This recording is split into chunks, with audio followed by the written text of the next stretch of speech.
Lately. You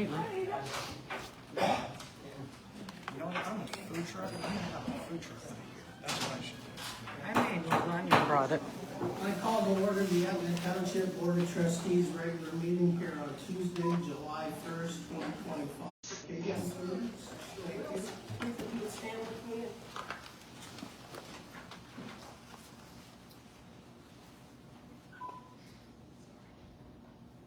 Bow your heads with me, please.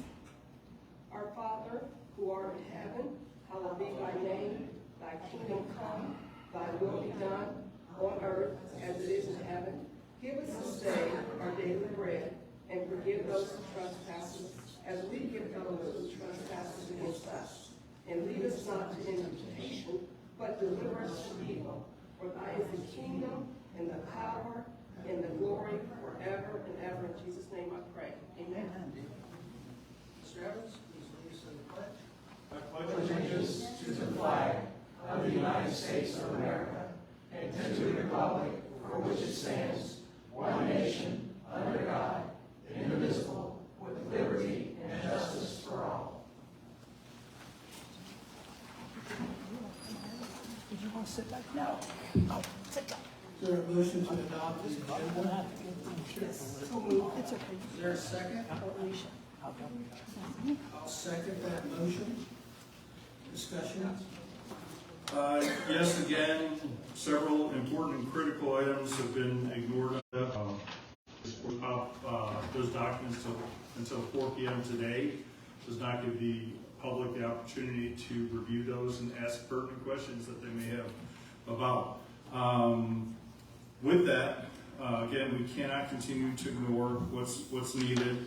And I understand you're timing me to try to limit this business, but I would actually move to add to this agenda a discussion on why and what is going to be done to keep the employees paid. It's the second time that they have not been paid timely. A discussion on the cruiser repairs that were not timely authorized, and with carbon monoxide going into the cab of the vehicle. New prosecutor requests regarding the, as I proposed under 2025-038, vacating alleys and non-maintenance status, social media policy, and although it's on the agenda today, we need a approval for the solicitor regulation to be reviewed by the prosecutor, and that's been refused. That doesn't make any sense except to delay. Motion to create a social media presence with the policy that has been provided to provide information to the residents. Discussion on the BZA legal representation because there are issues and concerns over that. Discussion on the procedure manual that, again, we've shown the impact of not having one. The discussion on the zoning BZA checklist that's now required. Changes in definitions for decorative fence and change in zoning publication requirements. The secretary job description and advertising, which is critically needed. A change in trustee duties due to the misfeasance and malfeasance currently experienced, and the postcard to alert our residents of where to get information. Is there a second to the motion to amend? I just had a discussion. He mentioned the, Well, there'll have to be a second if we want any discussion on it. I'll second for discussion. There's a second, go ahead. I just wanted to ask about the secretary position that he's mentioning. Can you be more clear on that one, please, Mr. Evans? That is the same secretary job description and advertising requests I've provided previously. We need to increase our staff to deal with the extraordinary amount of work, not only that comes in daily, but keeping, catching us up from the past. As you look in there, the stacks of boxes. There's a lot placed on Ms. Palumbo's shoulders, and I believe she needs support. Somebody that can answer the phone, coordinate things, even for a road crew and that. I think it's critical, so that's why I again have asked for that to be simply discussed. Any further discussion? Hearing none, roll call on the amendment, motion and second to amend the agenda. Mr. Evans? Yes. Mr. Burkholder? No. Ms. McKee? No. The amendment fails. Any further discussion on the agenda? Yes, how are we supposed to address the solicitor regulation if we cannot have the proper legal review? This is the same thing you did with approving the roof repair and then not approving the legal review for the prosecutor for the contract and then approving the changes that we had to have another special meeting for in that. So is it an intentional delay that you don't want to address the solicitor regulation? No, we aren't going to address it tonight. We have a resolution that we're going to on the agenda, so we're definitely going to address that. I think we have 3 items on that resolution, so I fully intend to bring that to the board for a vote tonight. And I can tell you ahead of time, I'm not opposed to getting that legal opinion. Well, that, you just voted that down. The only thing on the agenda is the actual resolution for, the draft resolution, I will say, because it has not had legal review or discussion. So there is no resolution for prosecutor opinions on the agenda. So I don't understand what you're saying. That was part of the resolution you have, correct? It was not, because that requires a separate resolution to the prosecutor, and it's. I will ask the admin on that as far as we have that resolution. I have the resolution there for the solicitors at 39. Right. We got that is. And does that have the several, the 3 different items that Mr. Evans had? Is that 038? That was 038. And do we have that? That was not on the agenda. I will move to amend then to add that single item of resolution 2025-038, which will address the prosecutor, and there are several other items in that. Is there a second to that amendment? I'll second for discussion. On this resolution in regards to the solicitation, I would like to make sure that we get an opinion from our prosecutor or our legal, because the fact of the matter is there's so much to this. There's a lot to soliciting. It's not just what, it's a one-time deal, we just vote, it's done. There's a lot of other things to it, and I want to make sure that we cover everything. So I'm not comfortable enough to say, so that's why I'm bringing that to you. No, I concur with that, and that was the intention of having the draft on that we would also forward that to the prosecutor ahead of time.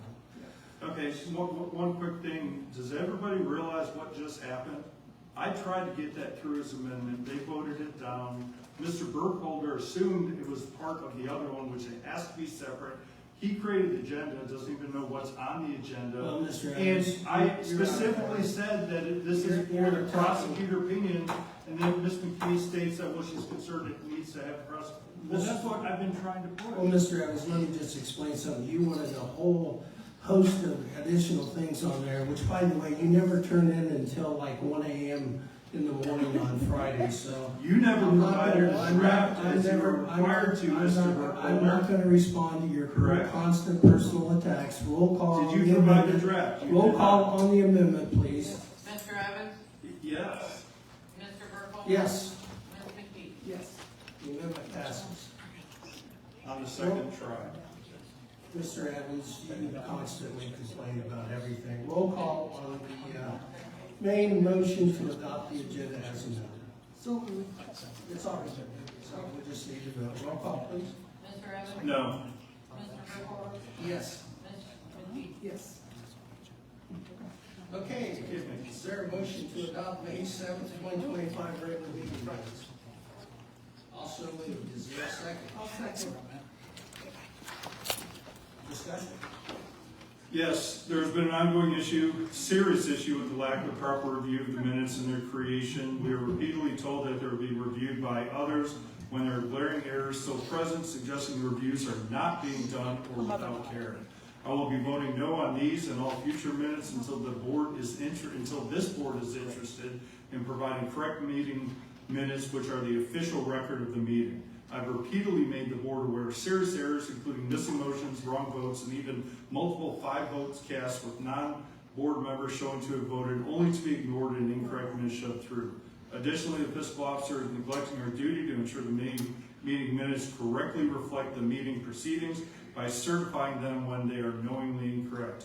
Once there is a willing and competent board, I will move to provide the corrections needed. I ask that this statement in its entirety be placed with each of these motions in the minutes with my no votes now and moving forward. Any further discussion? Did you read the May 7th minutes, Mr. Evans? Did you review them? Mr. Burkholder, I have reviewed countless minutes, and there's an absolute disregard of this board to even correct the ones February 20th, 2024. Those are still incorrect, aren't they?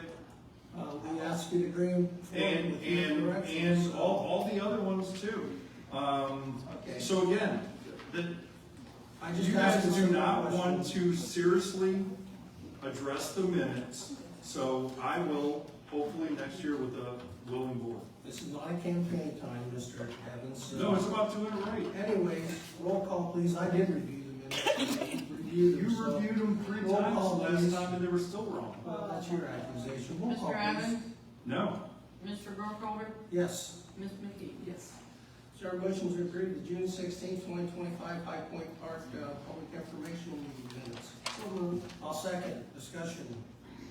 Is my statement in the previous minutes going to be included in this one, or should I have to read the entire thing? No, you shouldn't waste any more time. Will it be included in the Why don't you minutes? just attach your paper that you... Will it be included in the If you minutes? attach the meeting, if you attach that. The administrative assistant has been provided with a copy of that. Okay, then we'll attach it. Roll call, please. Roll call. Mr. Evans? No. Mr. Burkholder? Yes. Ms. McKee? Yes. Minutes are adopted. Public comments, please come to the podium, you've got 3 minutes. Please state your name and address. Where's that shirt? If you keep coming up to the podium. Please state your name and address and address the board, please. Who would like to go first? That is wrong, Ms. McKee. Yes, no, it's not. Mr. Evans, you're out of order.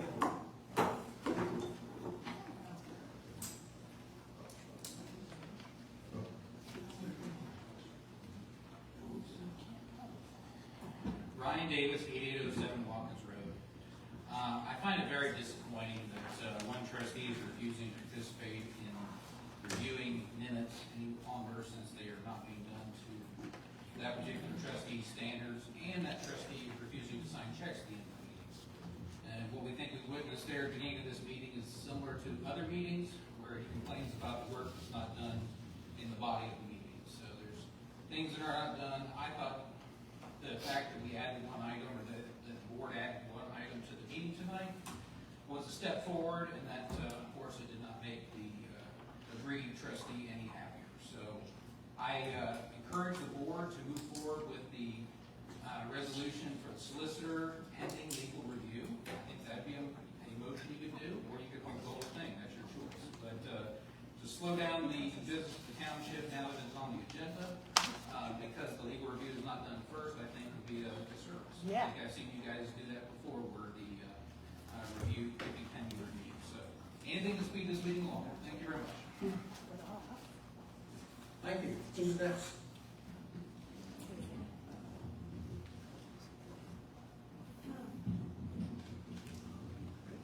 Hi, Tia Rager, 930 Summer Road. Well, we're not. Familiar face. Okay, I came prepared. These are my questions. Sidewalks and multi-purpose paths to where on Summit Road? Where are they gonna go? There's nothing on Summit Road to go to. No restaurants, no parks, just a high school that none of the people that live on Summit Road will be participating and going to. There's one part is Licking Heights, the next part is Southwest Licking. The apartment complex is Southwest Licking. Take your time.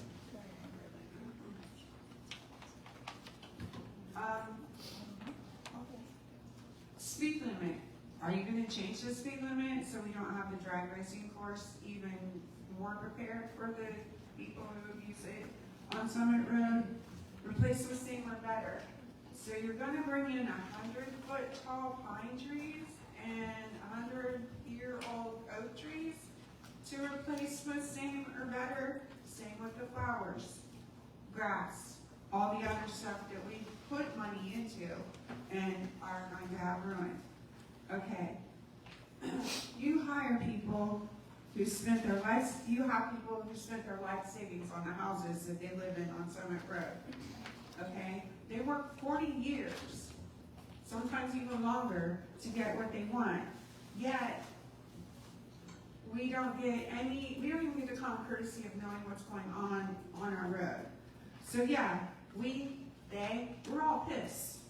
Excuse my language. There were some that bought their homes to raise their kids with the yard, fence, family, dogs, great schools, all of that. And then here you're going, and the worst part is, if you're just sitting there behind your desk, letting them do it, where is your concern for the residents of Etna Township? Where? I have not seen any whatsoever right now. Sidewalks, apartments, widened roads, they all mean crime. Because people are just gonna hang out, walk around, doing whatever they wanna do. I'm sure that everyone else knows about that anyway. If Reynoldsburg wants the road, then they need to have their engineer or their developer put it all the way down the middle of all the new developments to come out right there at that road. That way, the cars are gonna have more access to ride the COTA bus. The people are gonna have more access to ride the COTA bus. You have 30 seconds. Let me see. I know people don't like me here, and I really don't give a flying. But thing is, we want something done. Meeting after meeting, we come here and everything is postponed till the next meeting. I have not seen one decision in 3 months by this board. That says something about you, not about me. And I've offered to help in the office. You guys are short on office personnel. Time. Who's next, please?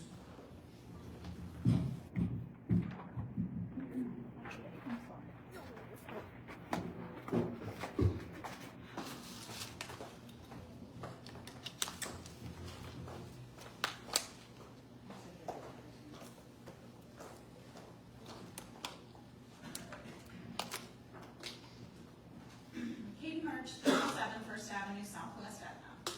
I keep asking how we got here.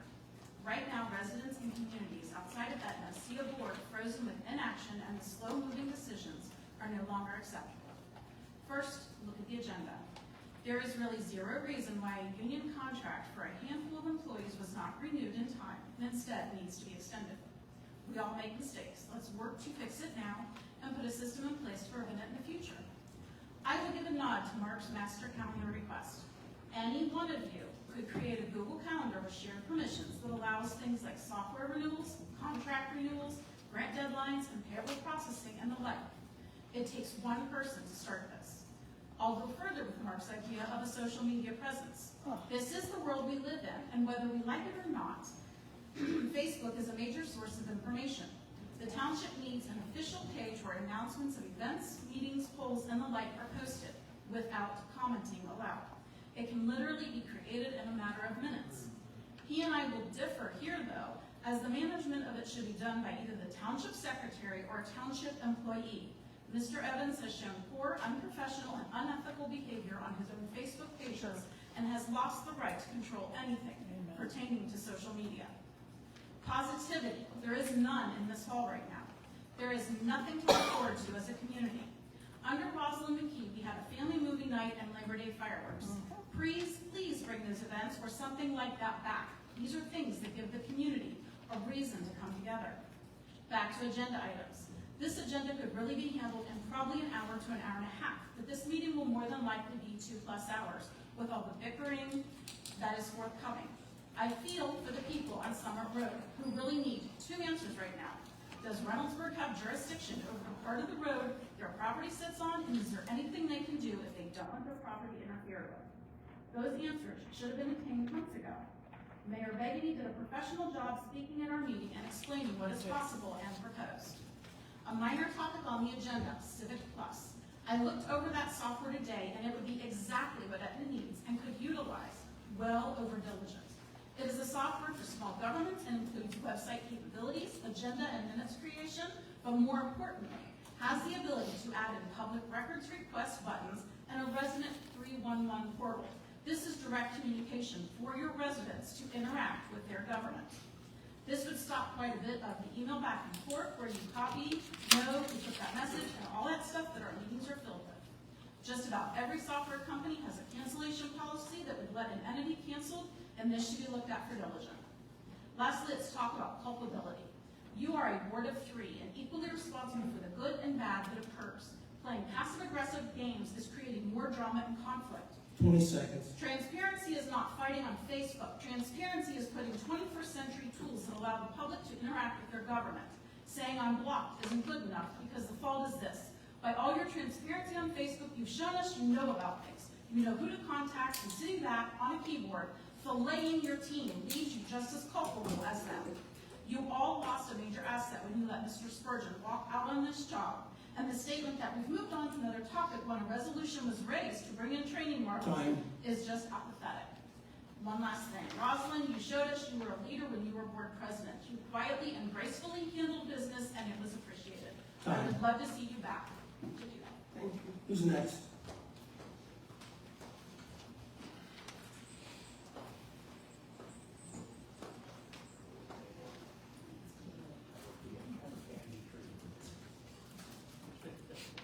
John Hanson, 51 Ridgewood. I've sat and observed these meetings since mid-23. Me too. And one thing is clear, to watch these meetings is like watching a play you've already seen or read the script. It's hard to imagine a world where one trustee roots or bets on his own team to lose. It's been made clear to the residents of Etna that if Trustee Evans cannot be in charge, he would rather Etna fail. Exactly. So, Friday morning, there was a post by Mark immediately when he found out, I guess, that the payroll didn't go out at 12:01 a.m. the night before. Apparently, the employees were paid by 5 o'clock that day. But this is the kind of, they weren't paid Friday, Mark? The employees were not paid Friday. As far as I was told, no, and at Please. 5 p.m., one was still not. Please address the board. Go ahead, sir. But they weren't paid for it. Go ahead, Mr. Hanson. And, you know, anytime he does this stuff, then there's no follow-up that he is wrong. You know, he has an allergy to saying he's wrong. He's never been wrong. Everyone knows instantly who we mean when you talk about toxic bullying and the toxic culture here. The cost of Evans is going to hit $500,000 in his 4-year term. Already, he has pushed out 7 people. Of the 7 he's pushed out, that's a 233% turnover rate. That's unprecedented. That's in a 3-person office. He's pushed out 7 people. Mark even has attacked his hand-picked administrator and the last administrator before he even started while he was trying to get his feet. The other thing that we find constantly with Mark is his use of Facebook, which a couple of you have mentioned, and him blocking, having people blocked with his hand-picked political assignees on Etna community. He did this successfully in the 21 to 22 campaign, and he mostly was taking down people that were talking about, you know, his financial faux pas and stuff. 30 seconds. I'll just say this, it just seems totally desperate that there's a constant skies falling, chicken little attitude from Mr. Evans. Everything is a major problem, even simple things like agendas.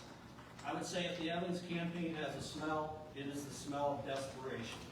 That's why all he does is attack to distract, because he has no ideas except blame, complain, and defend what he has done. Thank you. Time. Who's next, please? State your name, address, and, Ian Reed, 9421 Summit Road. I'm sorry, I didn't hear you, sir. Ian Reed, 9421 Summit Road. I'm here because of the plans that Reynoldsburg has for our road. I attended the meeting last Thursday or Wednesday, I think, and, you know, it was fine, didn't really learn a whole lot. I kind of know what they want to do. And I took a survey up and down my street, knocked on doors and talked to some of my neighbors. Some of the neighbors I knew, some of the neighbors I just met. And we don't want this. None of us want this. We don't need it. We didn't ask for it. They want to make it a walking corridor down our road. They want to widen our road. And that's unacceptable. We do not want it. They can walk through the neighborhoods to over there. They don't need to, you know, they don't need to walk to 40 for future businesses that may or may not be there. Please do not allow them to take our road. They want us to look like Reynoldsburg, even if we're not Reynoldsburg.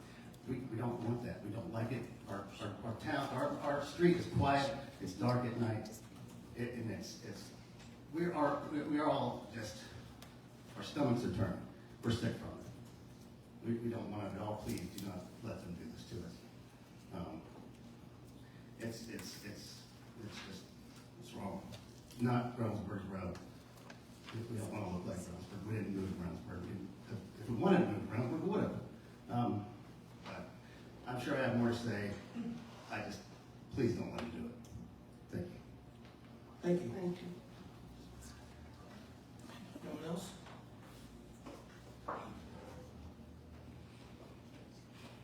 Hi, I'm Lisa. I live at 9206 Summer Road, and I just want to say that I agree with everything that Robin and Ian have to say. In the meeting last week, the mayor of Reynoldsburg told us that if all the residents of Summer Road were against this, that it would not happen. And I too have talked to neighbors, and none of us want those changes done on Summer Road. Thank you. Thank you. Next.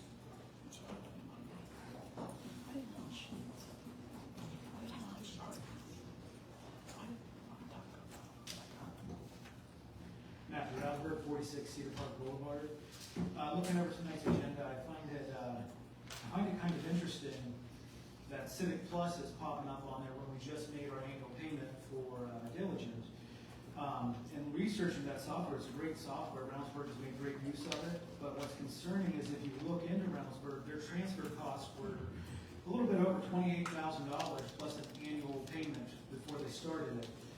And this was the same board that wouldn't spend $30,000 to bring in civility so that we don't have the bickering and could preserve a great administrator. So I find it outrageous that it's even on the agenda to be considered when we've still got 9 months to go in the software. That's not considered. It should probably be considered in December, not in July. But the lack of administrator rolls into the next issue is we're all in agreement that we need some way to deal with the solicitor issue. But the proposal that's in front of you today is not a very good one. First off, I would never want a solicitor in my summer months to knock on my door at 8 o'clock at night. I have a permit that keeps that from happening. It's different than a permit you want them to carry. But the fact that we have this whole system is administered by an administrator, which we do not have and have no plans on getting one in the agenda until January, is kind of absurd. Furthermore, how are we going to enforce this? It's great. We can everyone's saying that we need protection, and we do. But it's political theater to put this out here right now because we're relying on Lincoln County Sheriffs to enforce it, and they do a great job. But, we're 2 meetings in, and we just finally got special duty officers. That permit would have done no good if one of our patrol officers were sitting here and the other one was doing a traffic ticket because there's only one officer at that point. The 2 officers do not have the resources to go around and check solicitor badges all day long. I'd like them to be out there keeping the trucks from running us off the road and dealing with the speeders versus, dealing with that. So we have to have a mechanism to enforce it before we put a proposal out there. And then the wonderful gas line through the park property is back up. And I don't know who looked through this agreement, but it needs to be revised and looked at by someone who understands easements. because that easement is, they're throwing a nice chunk of change that looks really tempting out in front of us. But I'd like to see verbiage in there where it's a no bore, it's a bore only easement, or something in there that restricts them from putting anyone else in there. 30 seconds. I live in a world where my company works in easements, and we just recently were able to save us a large chunk of money by subbing in someone else's easement. So if you don't put in that paperwork saying you can't sub it out, it's a gas line today, and next week they're running a fiber duct through the park while we've got kids trying to play on the monkey bars. So this needs reviewed by someone who understands how easements work and protect the future of the parks of this community. Don't be blindsided by a big check. Thank you. Thank you. Who's next? Nobody else, I'll speak. Mark Evans, and just to let people know, I have to do this because I'm silenced by the other two members of this board. Couple of things, the cruiser repair. I wanted to put on here, Mr. Burkholder does want to talk about it. I received a frustrated call from our vendor saying he tried to get a hold of Mr. Burkholder multiple times regarding the repair needed for a cruiser that had exhaust going into the cabin. That's a safety issue. I hear that from every vendor, every developer, every landowner, every resident, that Mr. Burkholder just ignores it. He finally did call back after I authorized the ordering of the repair because it was within my authority for the catalytic converter. But I requested it be on here, and I think that prompted Mr. Burkholder to finally give him a call. But he was amazed that I picked up on the first call, second ring. That's what good leadership does in dealing with stuff. Now, the other things. What was the other thing? Motion to create this social media thing. We've had 5 people at public presentations to get input because nobody knows about it. There's still people down on Pike Street that don't know about Pike Street. There's a reluctance to, you won't even live stream. And we have a postcard we could send out and I asked for this to be on the agenda and it was refused. To simply say, hey, we've got an email list, or we could do a social media page, no comment, no opinion, no anything like that. I don't care if a road crew does it. Get information to the residents, they deserve it. Then, now we have a request for a reimbursement for an expense Mr. Burkholder had that I did a public records request that took 3 months to fill, finally got filled. This was when Mr. Burkholder called 2 contractors to deal with the air conditioning going out, or was it the heating, and the one was working and the other one, and he wasn't going to pay the original one. Well, he wrote a personal check for it to cover up his mismanagement, and he didn't ask for reimbursement until it was exposed that he did it. Now he wants to be reimbursed over 300 days later. Again, why did you do a personal check if you weren't trying to hide it from the public? Your mismanagement. To address a couple of the issues here, Mr. Hanson just lies up here. Mr. Evans, I don't block Mr. Evans, anybody. you are out. I have the right to address anybody. You are out. You've got 10 seconds. I blocked nobody. You've And got it's 10 proven. seconds. And regarding this stuff about Civic Plus, we could do Revit. That was the whole plan. Mr. Burkholder wanted to do an entire new website when he first came in. That's very staff intensive. That's very that. I actually purposely pushed those because it's very easy system we can do with Revit, but we can't even Your get time has agendas. expired, Mr. Evans. We can't even Please get sit down. agendas on Your our time has current expired. website. We know that You're you're hiding your posting mismanagement. fake news. I'll be more than happy to address that. Who's next, please?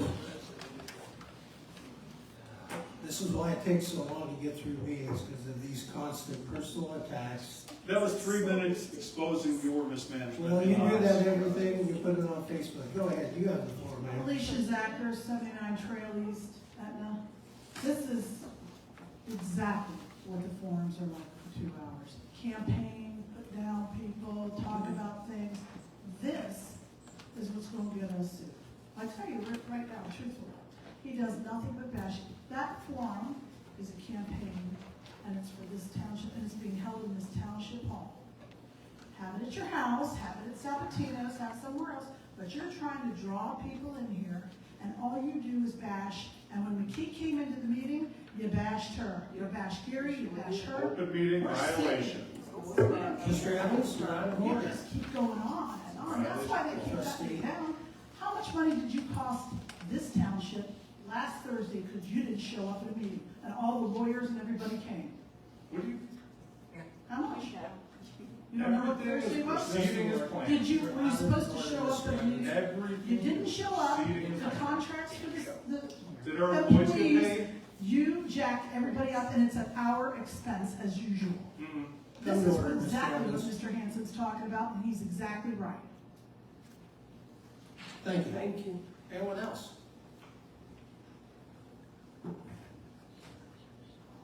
Anyone else, you have an opportunity at the end of the meeting to have 2 minutes as well.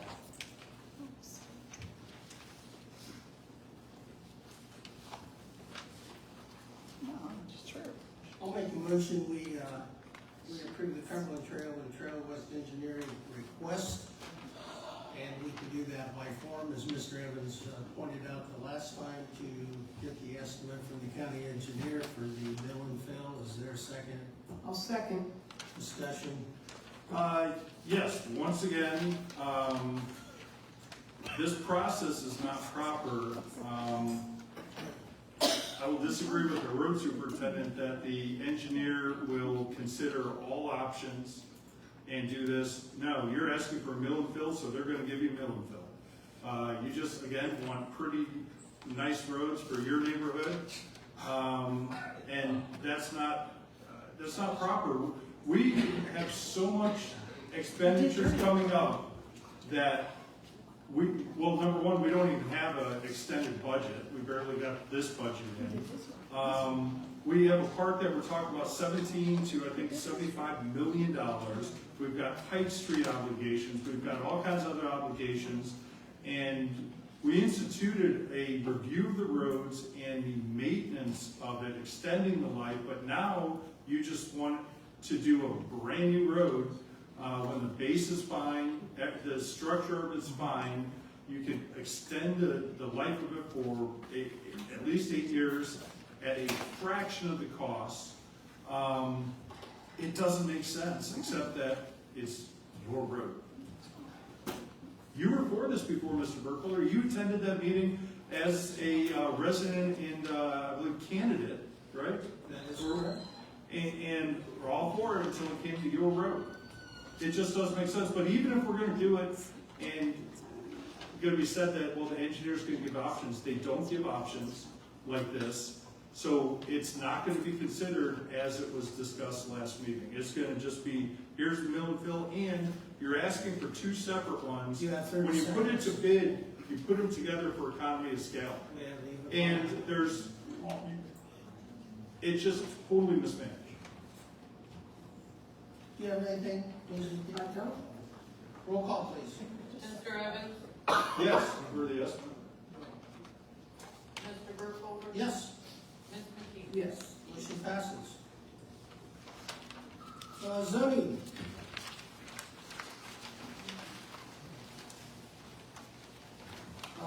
One of the things we've been working on for quite some time now, I know some would disagree and say nothing gets done, but we've been working to update the Etna Township zoning map. That started last year, as well as the many text amendments we have. We started that with our previous MORPC intern, and now we have a new MORPC intern, Christina, and she's been working on that, and we have forwarded this on to our Etna Township Zoning Commission as a work project that they're gonna work to try to get our zoning map as well as our text amendments updated. Any questions? Yeah, the zoning commission did their part through all of this, doing their recommendation, came to us, and we had the $80 an hour consultant that was supposedly fixing it, working on it. We've had the intern. How long does it take we don't have that many zoning changes that have been done. I understand it's going back to 2014, but it doesn't take that long to do. Why is it, I understand even like with the records, that we've had records go, nothing's being handled properly, timely, or efficiently. And, I mean, this needs to be done, and I would encourage you to look at other, I believe I forwarded to the boards, Liberty Township, I've been putting for this, when you make a change, you list the change, do that, you footnote, like, I haven't seen any of that, even in the preceding work that has been said to be done. This is a severe liability, the risk assessor indicated it was, and we even have a, which I'd like to know from the board, what's being done, because I can't get an answer. The zoning inspector is giving out permits, permissions, and advice based on a knowingly incorrect book, as well as his wrong interpretations of it in that. What is being done in that regard? That's why we're doing this, to update the book. And let's be clear on the record. And Mr. Evans, I really don't want to argue with you. This is about working cooperatively for the benefit of the community. I even invited you to come in and work with staff on that. You refused. And I just want to compliment everybody that has worked on this, and I want to thank the zoning commission, who I talked to the chair, and I talked to, I believe, the vice chair, Mr. Olson, and they're very enthusiastic about going through this and making sure it's done correctly, and also getting those recorded at the county recorder. It is a tedious task. I had to go back through all the resolutions and everything, so I think it's a very positive thing, and I just want to let everybody know what we're actually doing on that. Well, we do need to update our map. Our map, Mr. Evans, our zoning map on Scannell is still wrong. So, you know, you can criticize everybody that works on this, but you've been here 3.5 years. And have been blocked every time. And I will correct you when you say that work with staff. I've asked staff for information, they refused. They even refused the BZA chair. So this isn't a me issue. This is a staff issue that is not properly with proper oversight or supervision. And again, the consultant was said to have done all that. So, That was never said. but again, what was he doing then? It's a total mismanagement of vendors, resources, staff. We had an intern reviewing the comprehensive plan between 2 Adobe documents that Adobe can do in 2 seconds. You've exceeded your time, Mr. Evans. Ms. McKee, you have okay, very good. Let's move on to stormwater. Do you have anything on stormwater, Mr. Evans? You brought this issue up, so. No, well, I did, for the prosecutor request to the prosecutor. Right. And they are reviewing. Okay, very good. Thank you. I actually went out and looked at the pond that is on the township property on Smoke Road, and we also have an issue over there, so we've got to have a mechanism to improve the drainage ditch as well, and so I'm following up on that pond, but also maintenance of the pond, which falls under parks. Yeah. So I think going forward, we're gonna have to spend some money and maintain that item, but that drainage ditch over there, which has been a problem for, I think, many, many years, is gonna have to be replaced on the east side there. So that's the report that I have. And then on the pond, I've been pushing for years for that to be properly addressed, and it's just been blocked.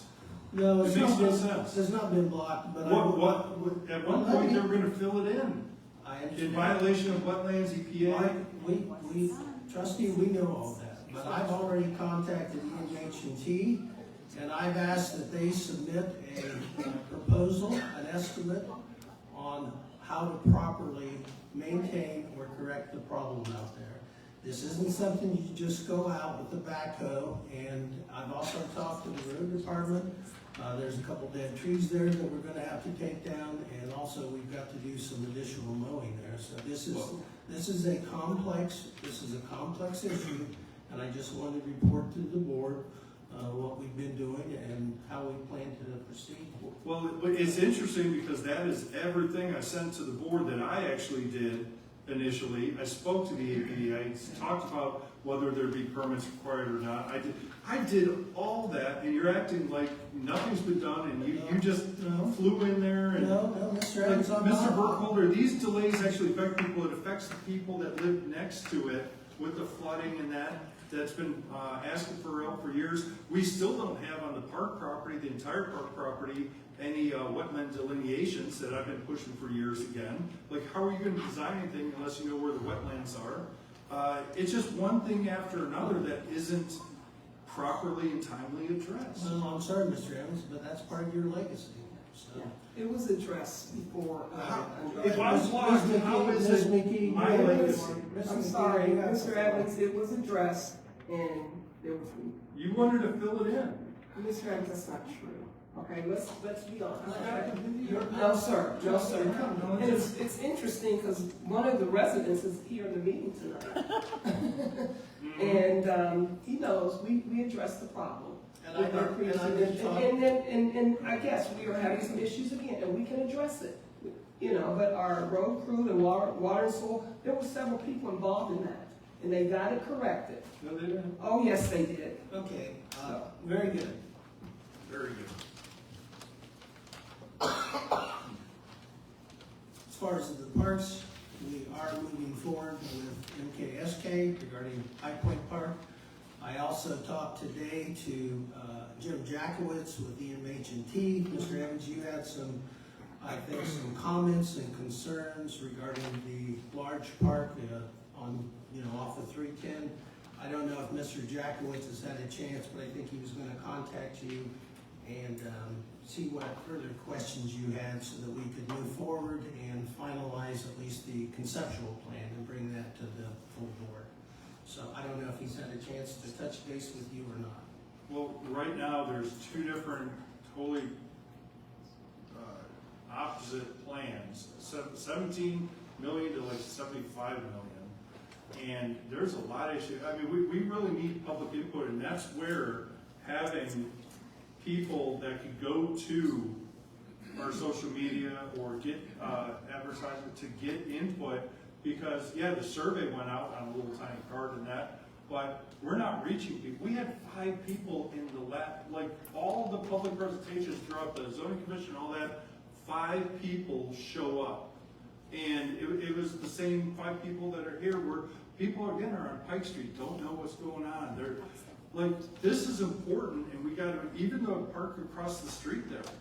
I mean, there was a plan proposed that we had no, Ms. McKee, as far as, unless there was something outside the meeting, had no input except Mr. Burkholder, and we're saying, what about a playground? And they're like, well, do it in phase 2, but they're not contractor for phase 2, and we have to have the construction drawings, but that's gonna increase it, but then you put it out for bid, then it's gonna be a change order, and it's not gonna be competitively bid. Like, none of this is being handled properly or timely, and it just keeps doubling down instead of just saying, hey, let's deal with it properly, respond to people, respond to vendors, inform the public. Well, Mr. Evans, you and Trustee McKee should have a copy of, that was an alternate first of all, and that was proposed for phase 2. You should have it, the playground alternate that you requested, you should have that estimate now. And that was actually placed over the original non-updated plan. I understand, I saw that. And again, they're saying the construction drawings, well, now they're gonna be delayed till August 4th. It was gonna be the next meeting that it was gonna be approved. You're doing plans to make changes, cost money. Again, it's just mishandled, and it's not serving the community. We were led to believe that there was gonna be some improvements and changes, and now it's a refresh, just change the fences, change the, now it's $644,000 for new paint. From the original start, it's not new, but Ms. McKee, do you have any comments? Well, again, That's a lot of money. the park across the street is actually a park. It's a walkable small park. I think 7 laps around is a mile. And it's for most people to pull off there, or people to come off the highway, they want to stretch their legs. Or for the people that's locally on Pike Street or in this area, they walk over, their kids go over there. But to try to pour a bunch of money in that park, I think we need to pour money in our 120-acre park. I don't think we should invest that much in that park across the road, because that's not what it's set up for. For what it's But being done. But is a I lot of understand money. it does need a facelift, and it would be great to see that's connected to our Pike Street project that's gonna happen. It'd be a nice upgrade. But other than that, I just don't think that it's a good idea for us to invest a ton of money in kids' playground area. That's not what it's for, so. I would concur with that at this time. I think it takes up too much of the space, but we're not asking for any decisions tonight, just wanted to update the board. We got to go to the United Steelworkers Union extension, and there is an extension agreement, and is there a motion? Yeah, I move to approve, were there any changes made to this or no?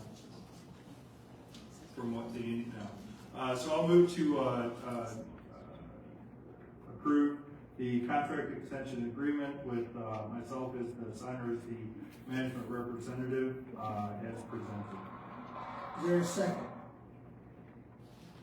I'll second for discussion. Second by Ms. McKee. Ms. McKee, you have. I just have a question about why do we have to extend it? We had a meeting on Thursday with our attorneys as well as the union and.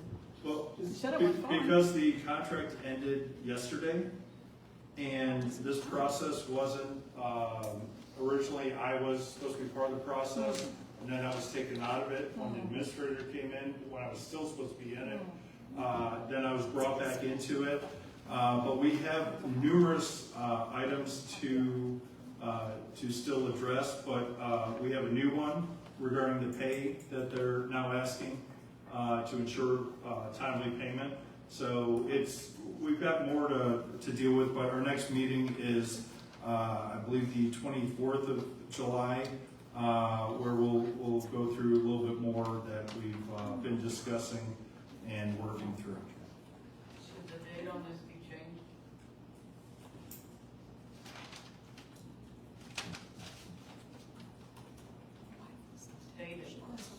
Let's say the 26th, when they requested that, and our attorney reviewed this and approved it. Yeah, I'll change it to, when I sign, I'll sign today's date. Whether it's backdated, it really doesn't matter. This is just stating that whatever agreement we come up with is retroactive to July 1st at the start. So if there's pay increases, anything like that, it's just retroactive. Will you send me a copy when you're done signing? Of course. So our employees are gonna get their pay as they should on July 1. Is that correct, Mr. Evans?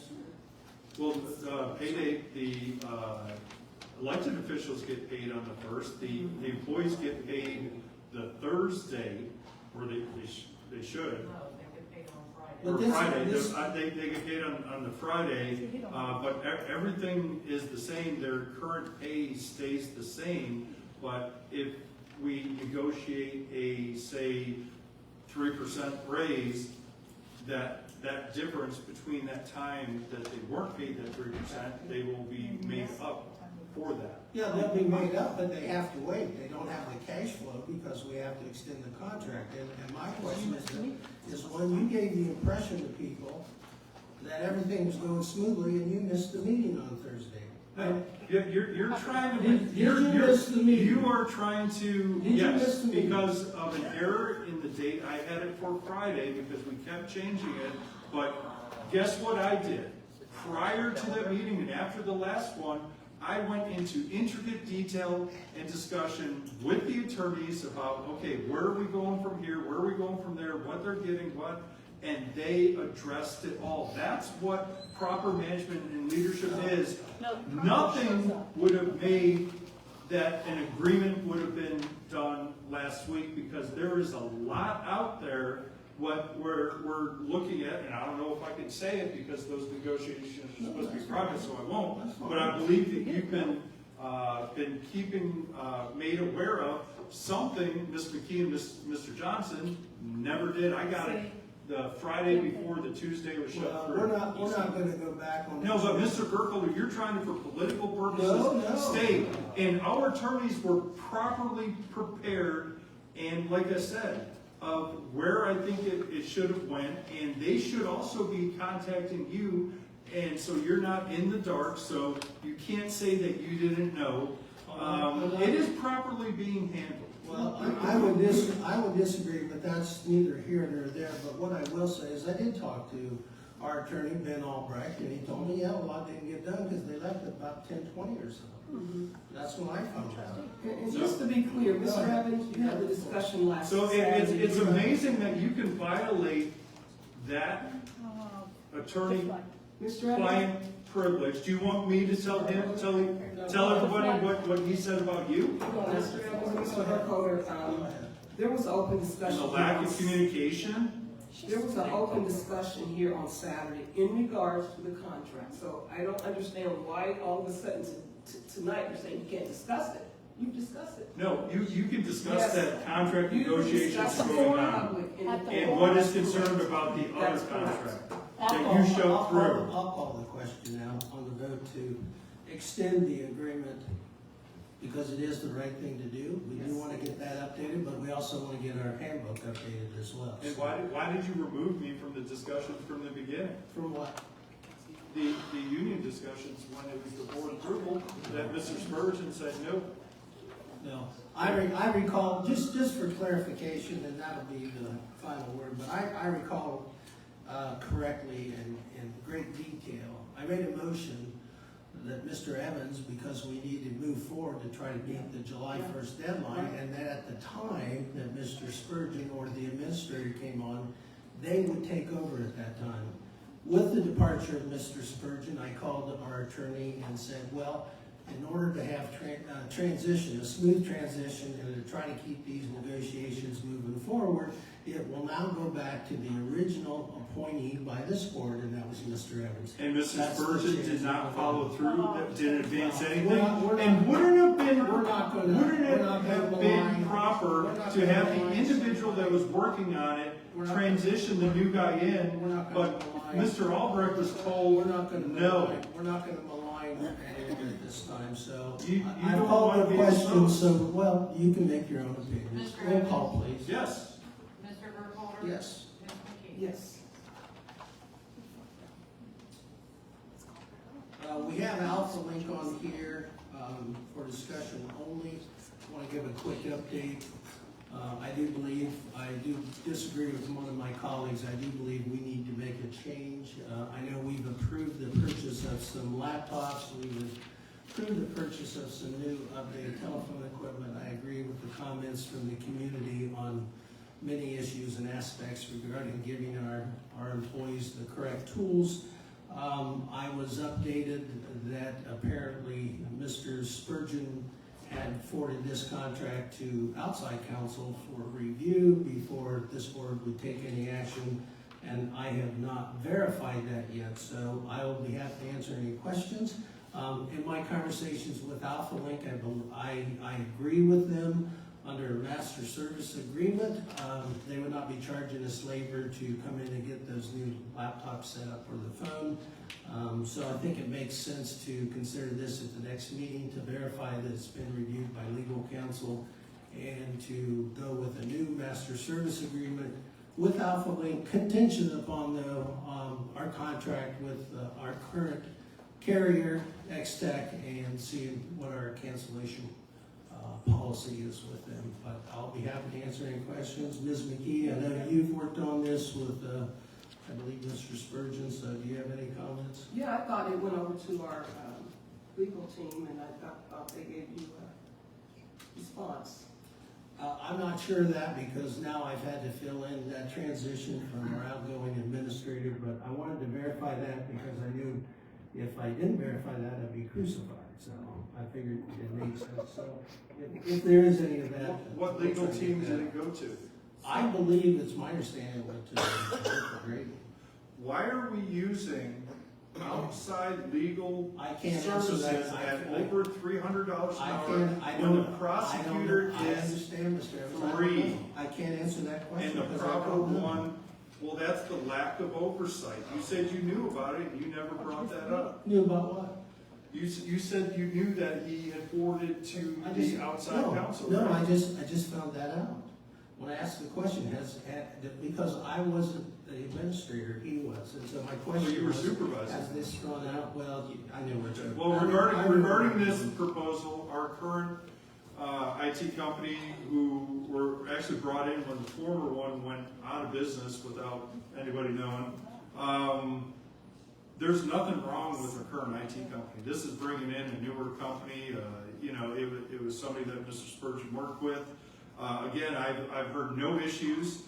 with any of that, and apparently you haven't even reviewed the contract that we're currently in to see about getting out of it or anything. That's not proper due diligence. What I will say is they have not raised rates at all. It's a month to month, but there is a termination period. They have been a good partner. They have not raised rates. They've provided service when they needed to, because there's been no deficiencies. There's been issues with emails and stuff for an individual that, again, having problems paying our employees on time. But the Alpha Link is a higher cost and requires a 1-year commitment versus the other one a monthly. So what happens if they come in and they don't work? We're stuck for a year with the IT. This is just changes to make changes. Again, the current company, why we would have even got a quote from them for the laptops, it is kind of astounding. It seems like we're just going to favorite companies again, and regardless of anything. So I think we should really think about this before we act, because again, they served us well. They dug us out of the hole we were in before with losing access to the MS365 and all that. And they actually cover more desk units and devices than AlphaLink does, again, at a lower cost. That's your 2 minutes. So I know you won't. no, I go ahead. It's okay. You have your I just want to let you know, Alpha Link has been out to our meetings twice, and they've been in the building 4 times. And not only are they looking to replace our laptops, they are an all-in-one company that's been in business for over 40 years, and they're local here. They're in Lincoln County, they're in Newark. They do multiple things, and I really feel they would be the right company, IT company, that will pull us into the current technology that we need to bring our township up to date. Not only do they do laptops, they also would be responsible for any kind of problems that we would have within for 24-hour operation, 7 days a week that we may need. And also, they're going to take care of our phone services as well. They have that part. And then to bring us up to update where we talked about in the future having a smart board back here. Also doing our meetings, when he talked about having our meetings live, we want to make sure that this company can handle all of that stuff. We don't want to a la carte our technology. We want one organization to take care of everything at one time. And if we go with this maintenance agreement, it'll be a lot cheaper for them not to come out to the township and do one laptop. They would be charging us per hour. So if we do the maintenance agreement, which I really highly recommend, that will cover everything. So I think AlphaLink has shown and proved to us that they will be the right company that can bring Etna Township into modern technology. Okay, just quickly, our current company does all that, has 24 hours, does everything all in one.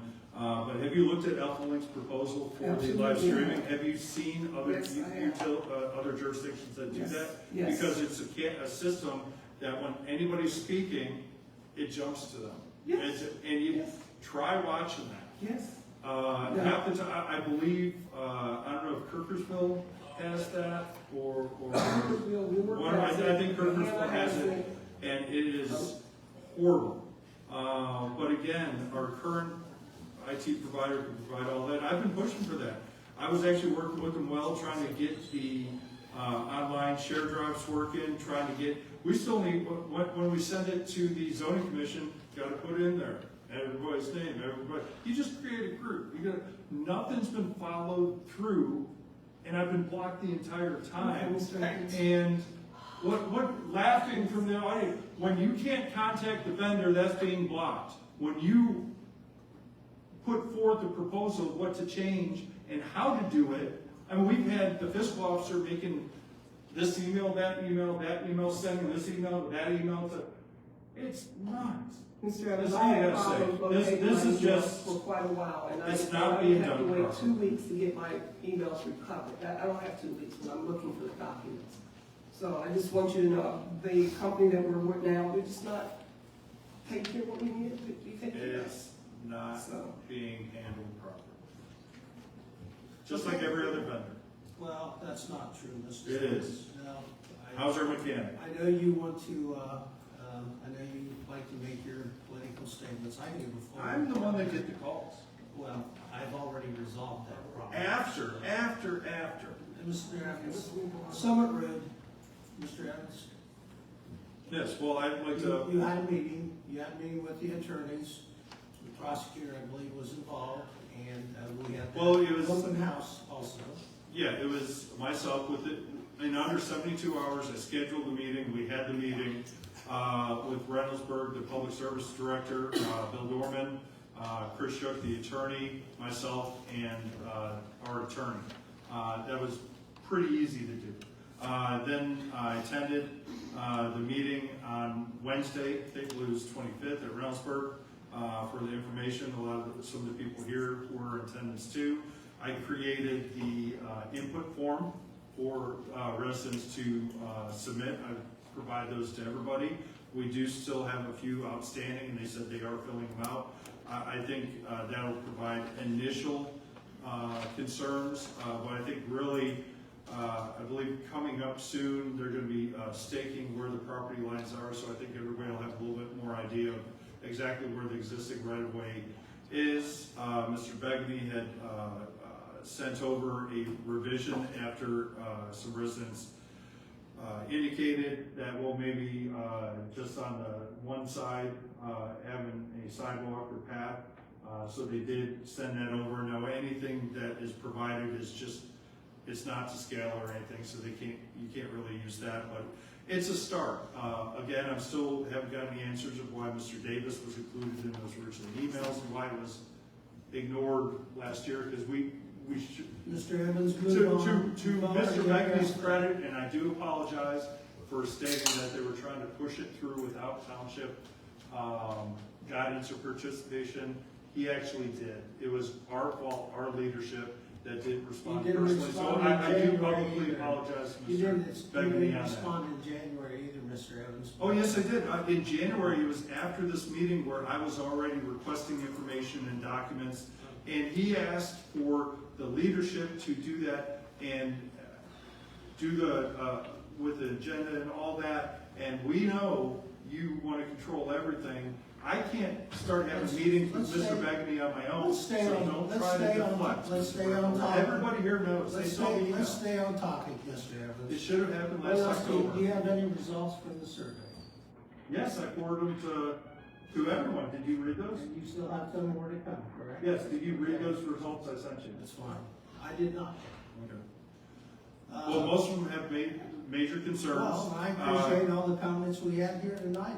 And I talked to residents at the open house as well, and I understand about the trees. I drove the road, and you're right. I mean, if you take that much right of way, it affects those whole front yards. But I will at this time, and there can be, do you have anything? I don't. Mr. Begbie, since you are here, Mr. Mayor, do you want to make any comments? Just a few. Yeah.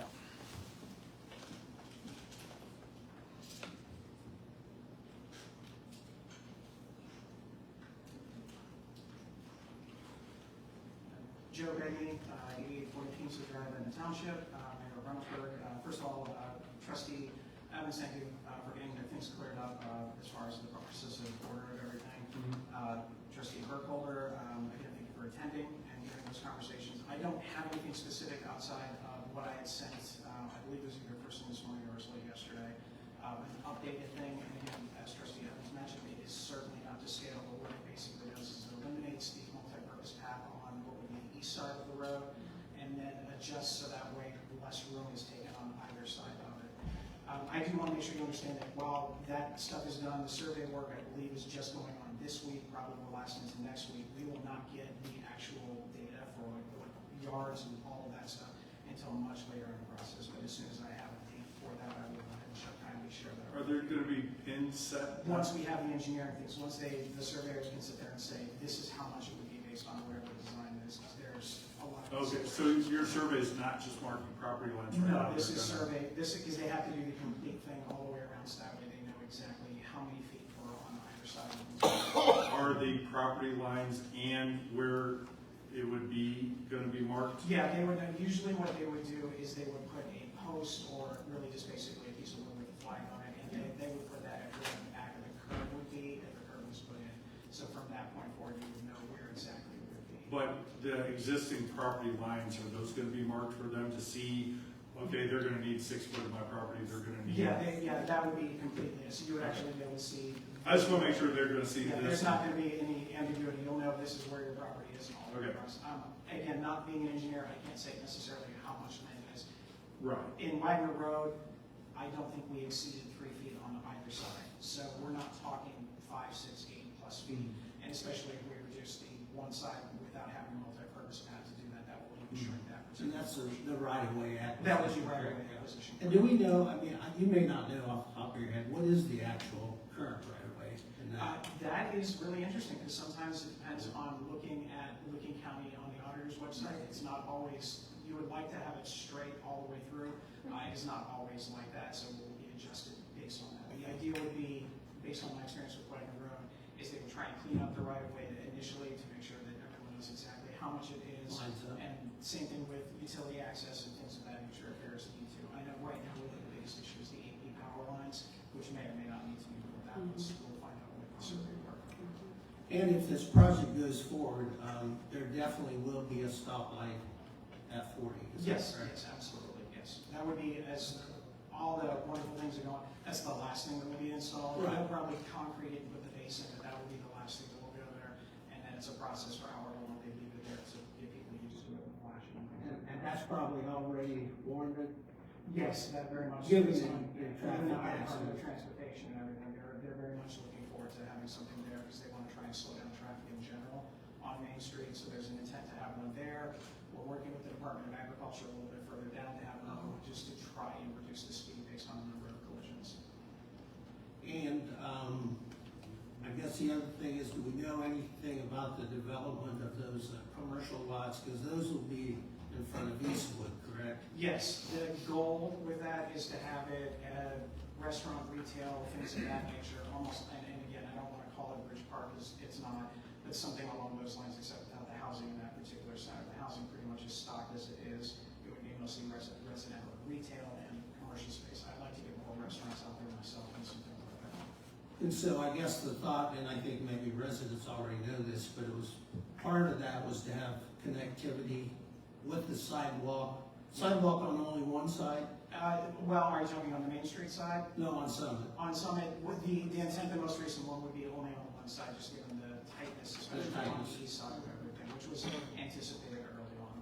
Because those setbacks vary from home to home. Some are very close, some are further. So the engineers will go through and if they need to, usually, not only will they go to the Licking County Analysis to the website, they'll start digging through the report, the Licking County Reporter's Office to see if there's anything else in there that is maybe not well received on the auditor's website, so.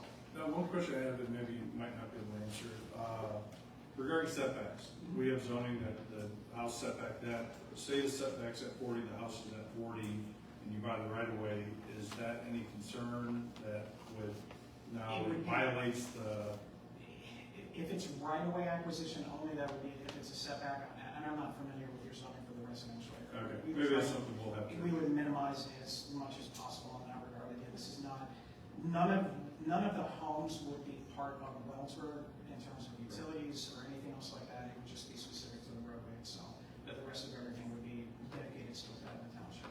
Now, the meeting I had with your attorney, Mr. Shook, he indicated that the plan, I guess the future desire would be to connect on Main Street, although there's no sidewalk there, to the shopping centers, to Summit for the sidewalk in that. Would you be asking for cooperation with ODOT since it's ODOT's road, or is there any kind of plans right now? Nothing that wouldn't be, that's going to be developed specifically with the engineering itself. ODOT would be part of this because obviously a traffic light will be ones not in control of it. They will be ones obviously to make sure that it meets their standards. We will, the city of Reynoldsburg will maintain it, so if the light, as we know, Taylor and Palmer has issues occasionally. So when somebody picks up the phone, they would pick up our phone and we would go ahead and make sure the crew was out there to make sure that that light was adjusted. Bridget, do you have anything to tell? At any time, if you have any questions, please. I know a majority of the residents that showed up left email addresses, so we'll go ahead and send any kind of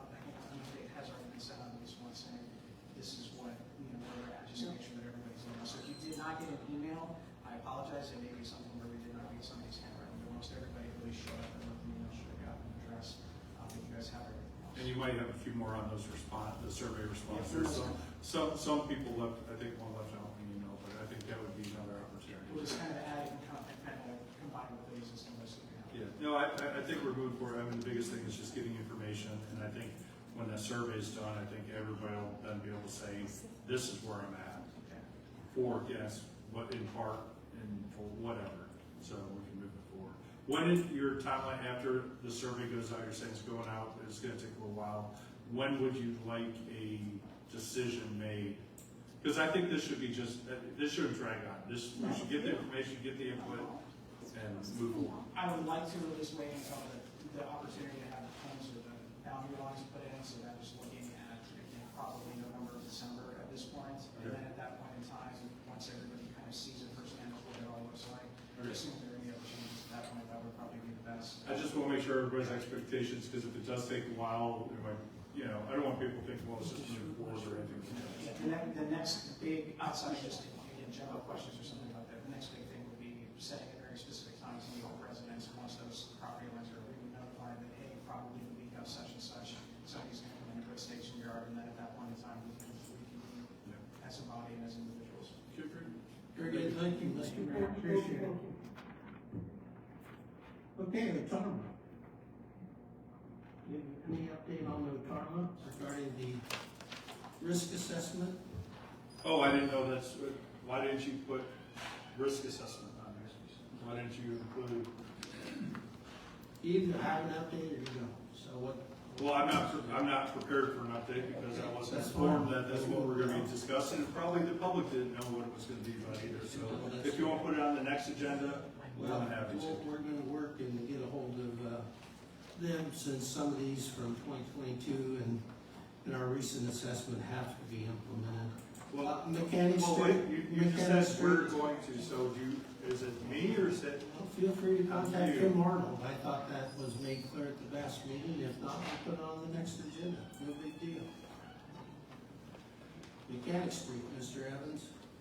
Yeah, have both of you looked, and I don't know if it's proper to discuss Yes, I have. the prosecutor's Yes. opinion, and Ms. McKee, have you reviewed it, what they indicated about liability, ability to pay it, concerns and all that?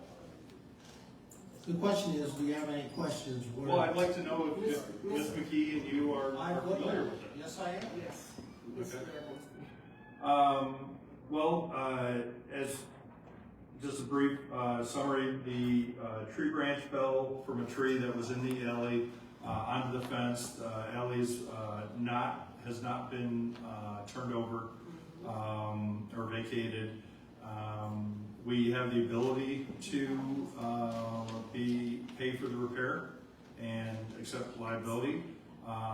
There was a concern that if we do it, that it sets a precedent. However,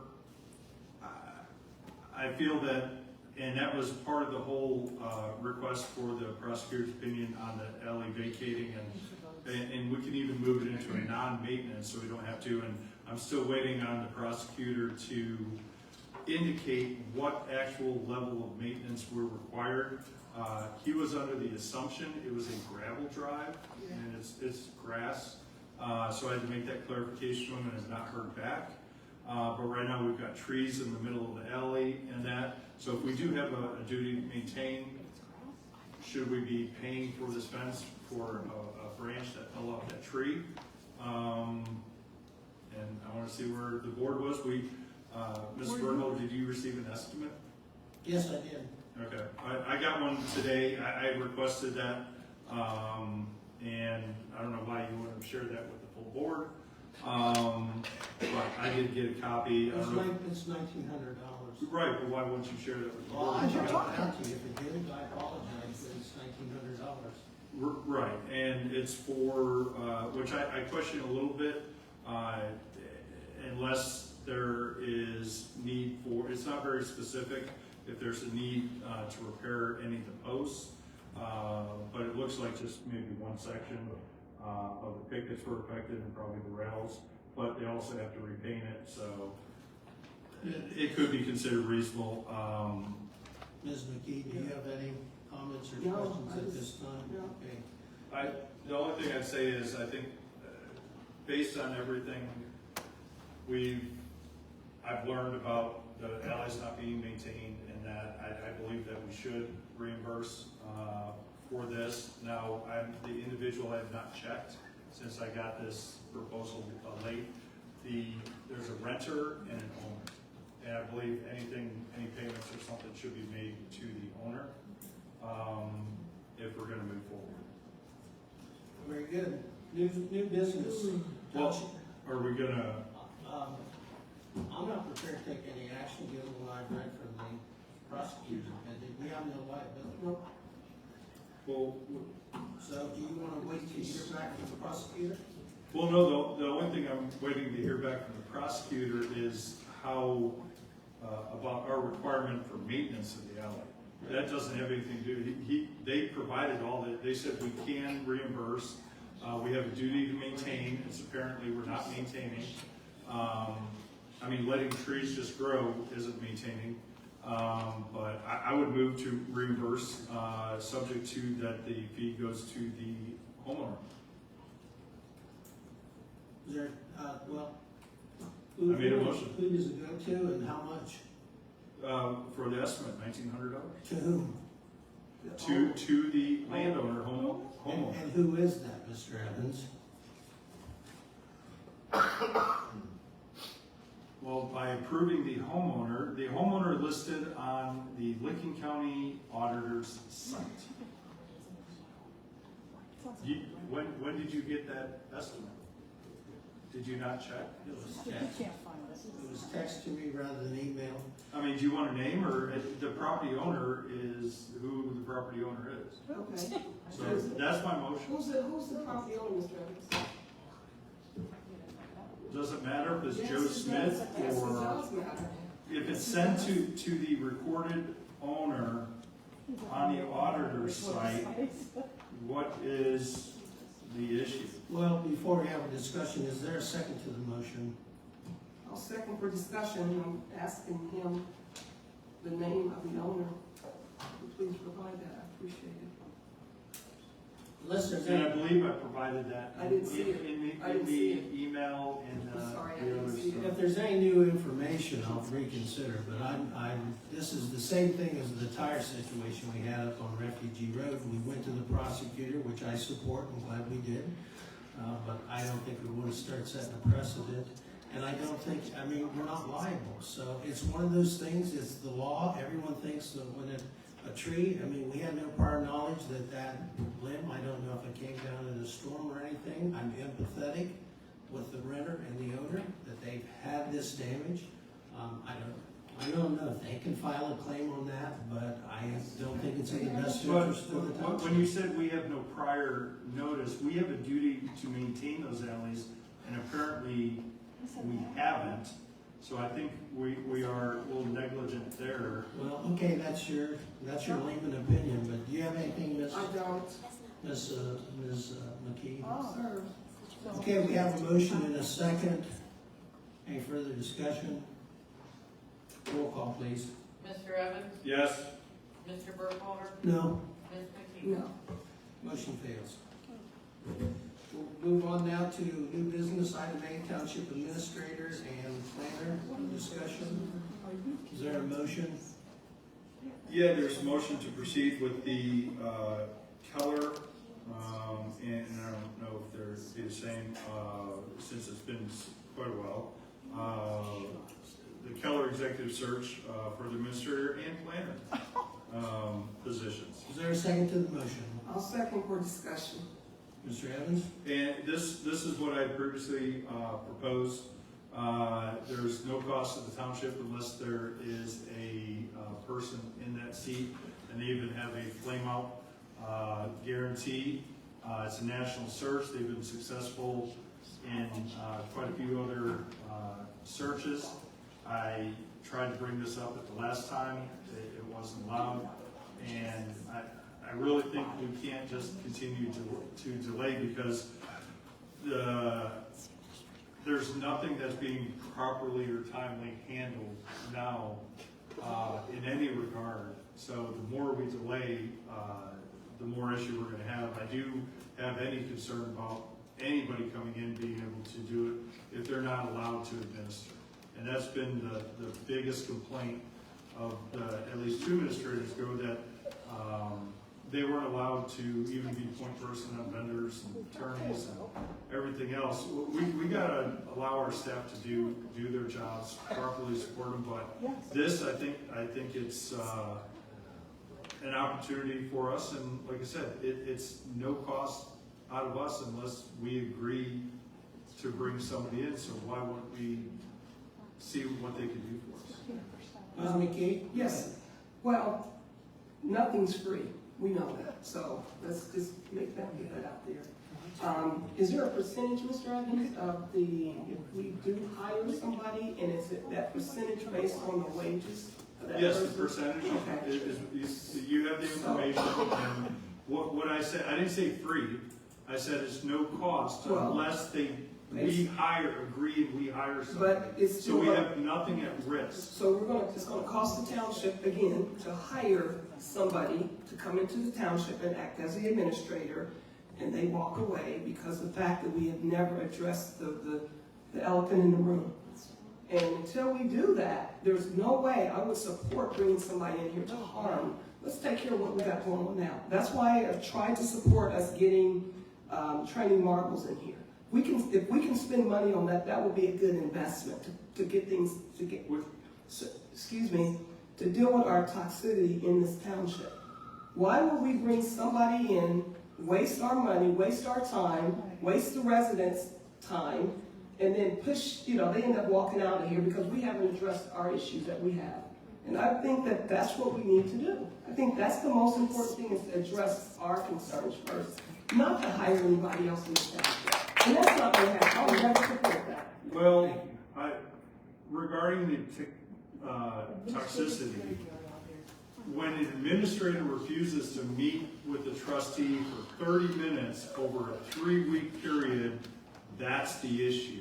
When they fail to provide documents, when staff fails to provide documents, and it's not just me, it's the BZA chair also. So this isn't anything except improper supervision and oversight of staff. When they are insubordinate and nothing is done, that is wrong. And that includes the administrator. We've been administrators that legally hired and their actual interview withheld from board members, Ms. McKee, and the public. That's not right. You are what's causing this. Mr. Burkholder's not what's causing this. We have a zoning inspector that's not providing documents, not providing information, repeatedly requested. Come to order, Mr. So that is the problem here. We already know what the issues are. But we need to, we can't continue to go down this path of, and let's face it, Mr. Burkholder wants to control everything. The Pike Street project, the park, everything, but he's not addressing anything properly. And I get those calls. I got 4 calls in one day. 4. That's a new record of, I'm so frustrated, Mr. Burkholder is doing this, carbon monoxide's getting in the cab, this, like, what am I doing? It's over and over, even with their attorney. We have a lawsuit right now that the prosecutor pulled out of because of lack of communication, and who's in charge of the attorney again? Mr. Burkholder. I haven't heard anything yet, except the attorney told me everything he needed from me, he got. Point of order. Point of order, Ms. McKee, what's your Yeah, point we're of back order? to about the administrator. Very good, I appreciate that. I guess I'll have a few comments. 2 things. Nothing could be further from the truth. I'm tired of this false narrative about the fact that there's no oversight. We work as a team. We've been short-staffed. Mr. Evans, it's just a categorically falsehood. I've been through 3 administrators now, and all 3 left because of a harassing environment here. I know it for a fact. Now, That's not what you said when you were running. The trustee to my right will tell you that it's because they couldn't work with me or I wouldn't relinquish control. I have all kinds of emails on administrators. They said, hey, what about this? I'm working with you. Here's this. Here's. I'm keeping you updated. Don't think you have to get to this right away. I did it with Ms. Bensel. I did it with Mr. Spurgeon. And yet he constantly wants to blame us, these trustees, as the reason for their departure. Did Mr. Spurgeon name you as an issue? It's well documented. Didn't he? It's well documented. I'm not going to talk about It's in the email. The current administrator, but it's well documented. The problem, You just talked about it. even the employees. And so I'll be honest. I'll get back on topic here. First of all, planner. I don't plan to make any decisions tonight. We had a contract planner, and the board wouldn't extend his contract, but there is a WARPC planner possibility, which would be on a contractual basis, and I think that would be helpful going forward in the short term. As far as the township administrator is concerned, I absolutely, we're going to wait till after the election. Yes. I absolutely am not going to spend any more money and go through this again because we have the disruption alone. Yes. It upsets the apple cart every single time. So, Mr. Evans, I'll be voting no on this. I know you want to push it through so you can try to handpick someone again and to go out and to go out, and I agree with Ms. McKee, to spend that money again and to have a similar situation until the environment changes. I don't even know if it's worth the time that anyone would want to come here. Okay, well, I'd like everybody to look at the email. Mr. Spurgeon named Mr. Burkholder as an issue. Mr. Evans, Now, let's go back on the planner. On February 20th of 2024, this board unanimously approved the zoning inspector and planner position to be advertised. That was a month and a half after the zoning inspector resigned. It should have been dealt with earlier. It wasn't. Mr. Burkholder, it was until April 28th, I think, that you put it just on our township website, didn't do anything else with just the zoning inspector. You did nothing, about the planner for over 300 days, and you just wanted to keep hiring an $80 an hour consultant that even the administrator was asking, what's he doing? Because he didn't handle the Hillview issue. He didn't handle but he did not. So there is right now no plan for an in-house planner, which is needed. The advertisement for it has been pulled.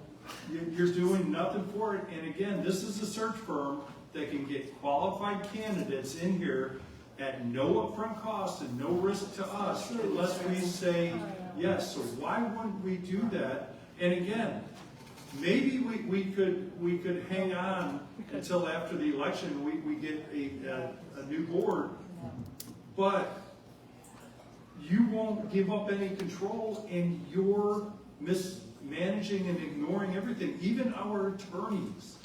Again. So how we didn't have BZA representation. We didn't have representation at the liquor hearing. That was all you. You've repeated. No, that's not But you correct. keep doing it. I'm going to call the question. Please. Roll call, please. Mr. Evans? Yes. Mr. Burkholder? No. Ms. McKee? No. Care about people.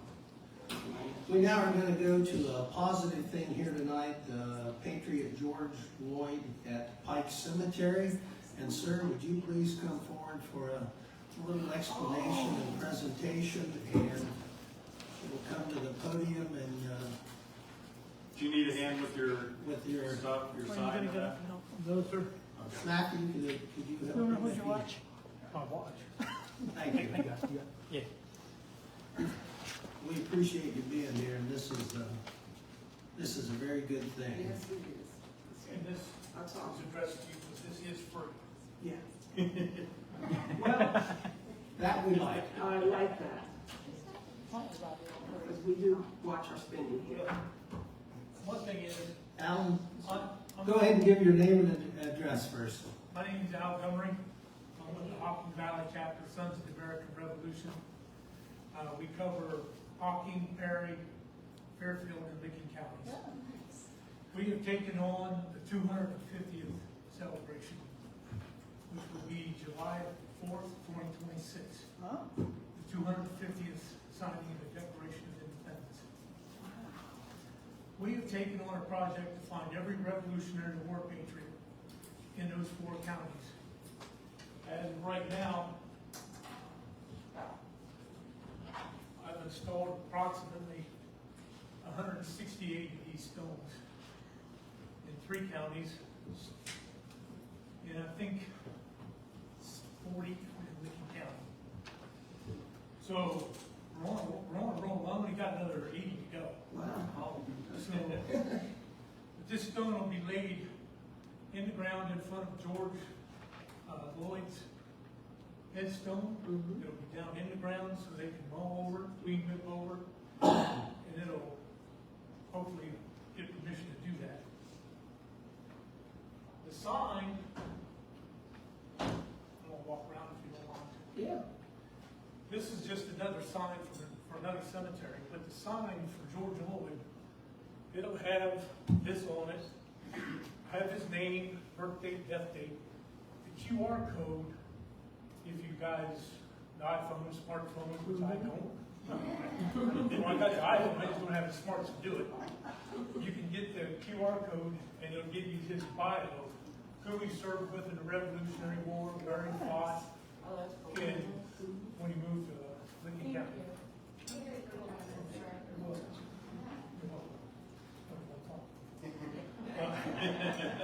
Mr. Bundy and Mrs. Bundy. Mr. Bundy's part of the Hawk Valley chapter too. Oh, okay. I know when he was coming,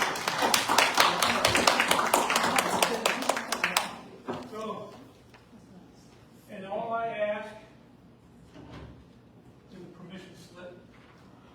So if I'm in that cemetery, knowing what I down digging, somebody called that gentleman sitting back there. He shows up wanting to know what I'm doing. This is my get out of jail card. So move to approve the signing of I will the. second. Second, roll call please. Mr. Evans? No discussion. It's just, it's free. It's just, it's free. It's just free. Well, somebody paid something. Actually, we got the money to do this. He It started teased me about that, we've been for the public called you. at South Central Power. Yeah. Gave us a grant. Yeah. Okay, And good. then we got the donations from different Yeah. organizations. Yeah, thank you, that is so nice. Appreciate that. So we're doing a roll call. Yes, please. Mr. Evans? Well, no discussion at all? The only thing I'd say is, Go ahead. well, no, just as far as placement of that sign, just as I spoke with him, Probably here.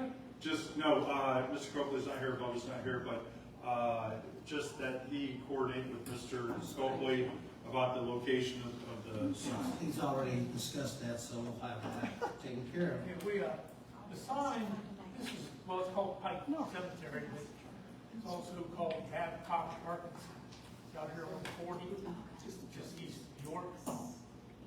This sign will either go just inside the gate, where they can go right by it, or it'll be out in front of the fence beside the original sign. yeah. As long as you work that out with Bubba's. Yeah. I'm good. It'll probably be a year before I get that sign, because I'm still waiting for signs for the talking period. Or Kirk County. Okay? Thank you. But you're going to talk about installing a plaque Thursday? I would be here tomorrow, right? On doctor's appointment. Yeah, good. So no, I appreciate you reaching out and getting this through. Oh, she's like, copies. Oh, wait, copy? Okay. Thank you so much. Yeah. No problem. Thank you.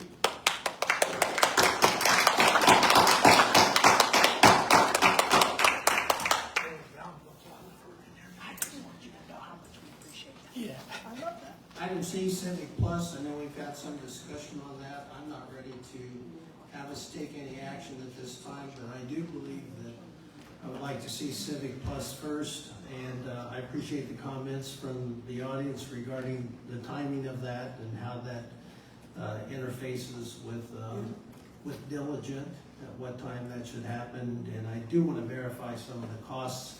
We brought this up sometime in 2024. We didn't take action at that time. I think there is a sequencing, getting that first, and of course some of the integration then with a Facebook. but I do share the same sentiments. I don't feel comfortable having a township Facebook, particularly given some of the comments of how Facebook has been weaponized against our residents and other individuals as well. So, but I do believe it's important to get information out.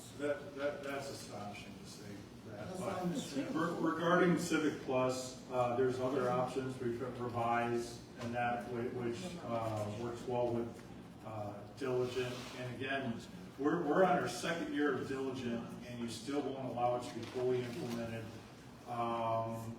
Even again, no procedure manuals and that. I disagree. This is my time, Mr. Burkholder. I even stated that I could do it all. I want you tell me what you want on there, and I'll make sure proper motions for that. Get your timer ready. And it wasn't done. It wasn't published. The documents weren't put in there until Monday. It's just wrong, and you think you're going to do that with Civic Plus? It's a lack of follow-through by current leadership to handle anything, and before you would have had us doing a whole new town hall, the new website, which websites are totally staff dependent, but you keep saying we're lacking in staff, but we have consultant after consultant, attorney after attorney. I mean, we've got two people at McBride Dale, Liz and Keegan. We've got Carly and Brody, and we don't have a lack of staff.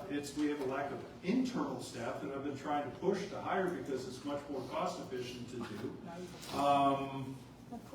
It's just, but even on the website, we can't even keep our current simple website updated. With the calendar items, with proper bulletins. We've got multiple versions of bulletins that are wrong, and it's just not properly being addressed. And I put that on you because you are the supervisor. You are the one not ensuring that things are being done properly, and to go along with the lack of 30 seconds. Administrator, because you don't want to address anything properly. That nothing's going to change because you don't want to give up control. You're not affecting anything. Again, we still have all those boxes. How long have we had the records consultant not be done? And you even had them work on old stuff that didn't pertain to ongoing matters instead of the zoning office. And it's just one thing after another. But if you can't implement diligent, your time is up. you have no chance with Civic. Well, Mr. Evans, it's more fake news. Now, you got your 2 minutes, sir. So you know what? You can't even follow the clock. But anyway, it's more fake. It's more fake news, and I will not tolerate any more of you demeaning our staff. You have no clue the amount of work they do and how they are inundated with telephone calls. And we had an employee who was out on a family matter, and you showed no empathy whatsoever. Shame on you. No, Yes, it's true, Mr. Evans. And my 2 minutes, sir. What I hear is squirrel and tornado about you. See, this is the lack of professionalism. This is why this township That's from suffers. staff. These sir. are the constant name calling of an individual that cannot control himself and has no social awareness. You're damaging this township. No, you are, Mr. Evans. And by the way, why do we have all these attorneys and consultants? Because of the multiple lawsuits against Mr. Evans. Right. Wow. Well, you can say what you want, but we're gonna move forward. Letter of dedication of Will Power Pipeline, Ohio. You have a copy. Any discussion on this? Yeah, I've got a question because I just received that and there was no communication. That wasn't gonna be on the agenda. And again, we can't allow things like the water district that you just allowed to do whatever they wanted to do. And again, the BZA, well, when the water district expanded, that we didn't have a response. That was one of your even campaign promises that we're gonna hold accountable, that this board, you refused, and Mr. Keys to do it. So I wanna make sure that this is the letter of notification. Correct. I'm concerned that this, again, is going to be ignored because I've seen communications from this company that I believe haven't been responded to. And that's why they filed with the Ohio Siting Board. We haven't decided anything. There has been, I believe they probably weren't communicated, and same thing that happened with Reynoldsburg. And then they're like, well, we gotta do what we have to do. There was a recent meeting. So, what is going on with this, Mr. Burkholder, is again, you want to control everything, so please can you give us an update of where we stand with the company and why they filed with the Ohio Siting Board without us knowing prior? I'm gonna ask Ms. McKee, there was a recent meeting regarding this. I was not involved in that meeting. The last meeting I know of was with our administrator. I was never involved in the meeting. Yeah, with the administrator, what did they have to say? I was not in that meeting. I was not in that meeting either. I did not meet with the Williams company. Aren't you a supervisor of the administrators? And you don't know? You didn't ask? No, I was never invited to it, and I But talked. after a meeting, you could say, hey, okay, what happened? Well, I did. I talked to the consultant with MKSK was in that meeting. And he expressed concerns, and I asked him today to go ahead. You've got the information there, what types of compensation they have, and the easement as well. No, my concern is now that they filed with the Siting Board, what are our obligations, our rights, can they just do it? I do not know. Why would you not, and why aren't we seeking? I can't And answer you, because you want to be the point person for our attorneys, why haven't you sought that? And where are we at? This is important matters, that you're just No, ignoring. Mr. Evans, do you have anything else to say? Yeah, we need our attorneys to properly review it, but again, with you being the point person with them, they don't get responses. The one attorney was hoping for administrators so they could get stuff Okay, Mr. done. Evans, we're gonna move on. Right, so Don. So it's not gonna be addressed. Resolution 2025, what's your recommendation? That legal review that, because I even reached out to Brody and saying, hey, because it came from Bricker and Grading, but from a different partner, of, hey, what's going on? He hasn't got back to me. Okay, follow up with him. Okay, solicitor regulation. This has to go to an attorney. I mean, we have to make a Well, and motion. I- So it's been simple, then we will move to have record grading review it. Well, why won't we have our prosecutor? Is there a second? I'll second. Because of the timing, Mr. Certain Evans. things, yeah, And they'll specialize more in this than the prosecutor. Well, have you checked that if Roll there's a call, conflict? please. Because the partner of Bricker I Grading. understand. We will check. Mr. Evans? No, it goes to the prosecutor. Yes. Ms. McKee? Yes. Solicitor regulation, resolution 2025-039. Given the fact that we want to go to 2025-038 and refer to the prosecutor, so do we want a motion on this now since it is a draft and is there a motion? Well, we to can adopt this? discuss it. Motion to discuss, is there a motion to discuss? So moved. I'll second. Are we on 38 or 39? Yeah, 39. okay, so this needs to be changed. That's resolution for the prosecutor. Yeah, that's- Oh, okay, I see, okay. And this is what I compiled before through the research. This is just example from one other township. Others have a bunch of different other regulations. I was never proposing to have this passed today, and that's why I said draft. But essentially, Ohio Revised Code allows us, it's 505.94, to regulate solicitors. We can have do not solicit lists, or what is, I guess, a greater impact is if there's a no solicitation sign, they must abide by that. The sheriff can enforce it, and I'd just like to correct the resident that said, well, we only have one deputy and they have to be doing this. We actually have one extra deputy per shift, and we're supposed to be getting base coverage, so those base coverage should be able to handle this. But it is a real issue because we had even one today. I've got 2 no solicitation signs on my door, and individual again coming up, wouldn't take no, wouldn't leave, and then I got contacted by another resident saying the same thing.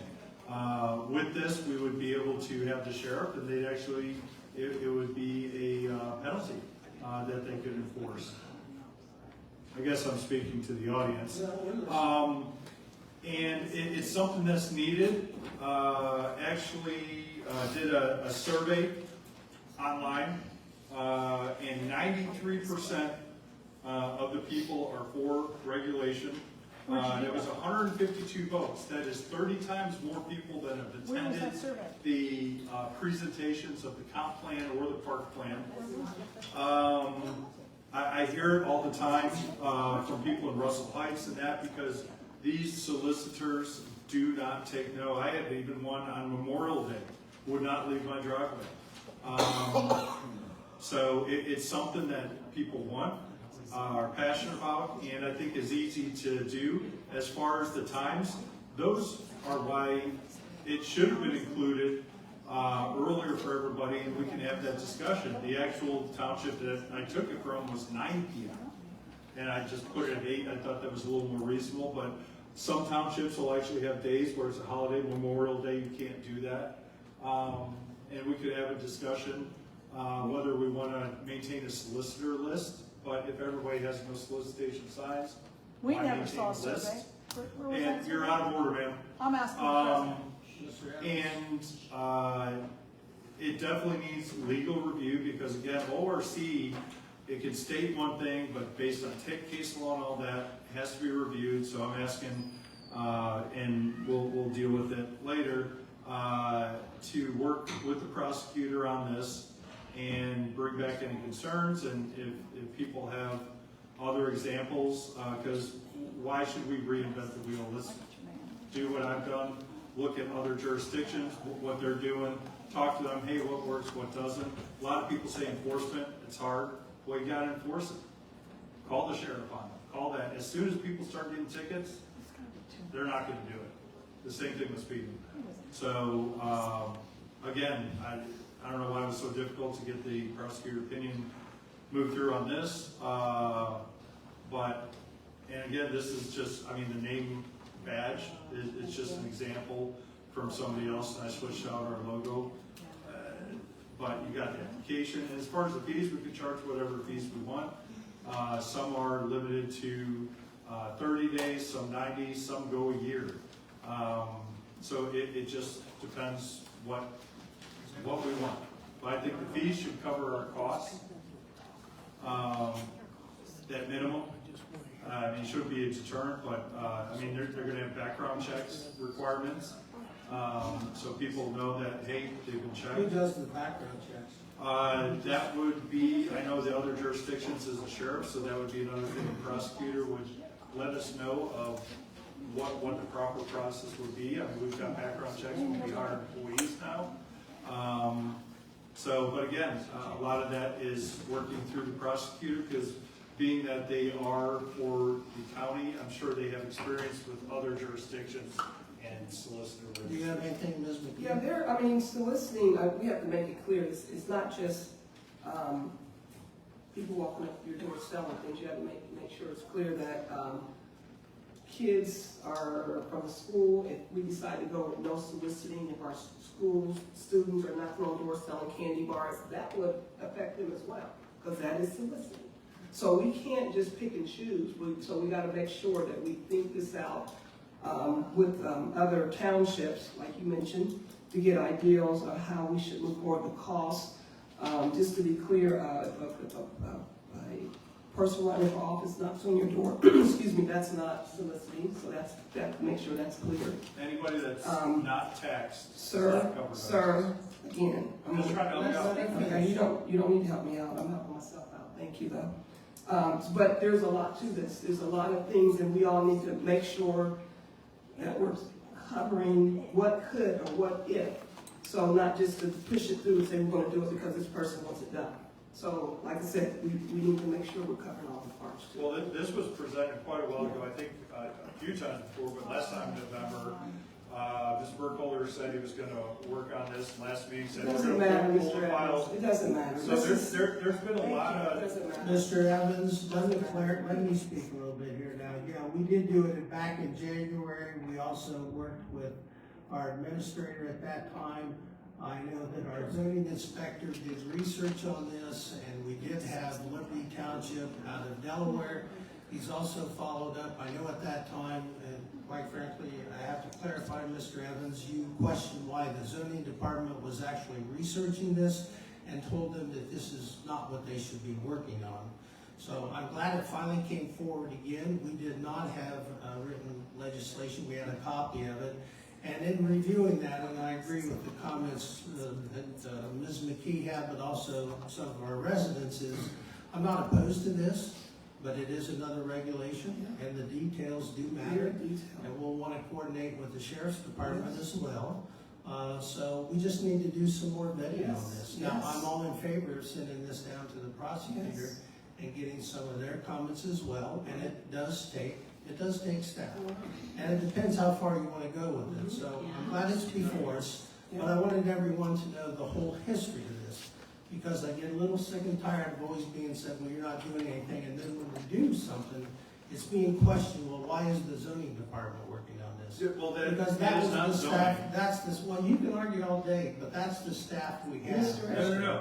I brought this forward. Can't you review it and make I just want to questions? say as a trustee, that there's things that we can do as trustees, but also we Right. have staff. That's right. In our zoning, for example, Ted, he's Walker, he's our zoning inspector, and then we have, of course, Bubba, which is our superintendent of the roads. Mr. Evans, again, I'm gonna bring this up, down on Palmer Road. You made it your business to go in there and do their job in regards to signs being on the road from Miranda Homes. I've heard about you going in there intimidating the workers there. No. So let's say, like I said, Stating that we it's a have, violation. Mr. Evans, that's not your job. That's And not they your lied job. to me? Mr. Evans is not your job. And that's what I'm saying. You have to The stay in there as sales a manager trustee. lied to me. Everybody, is there any further action on this? We'll move on to the next item. No, I'd like to, Facilities update. didn't we motion for discussions? We had Okay. discussion. So, A big ass All right. okay, facility update. I was going to have obviously we've had a toilet problem here. Did everyone get this action? Yes. Okay. The quote as well? Well, we got that, what, today? Yeah, the quote, that's exactly right. Okay. Mr. Evans, you got it. So anyways, What about the other I'm going to move to, contract with Crookshank Plumbing Corporation at 10723 Hazelton Road Southwest for 3 brand new Kohler Comfort Height elongated bowl, and it's now called Pressure Assist. Not power toilet, but Pressure Assist. And that's at $850 per toilet installed for a total of $2,550. Is there a second?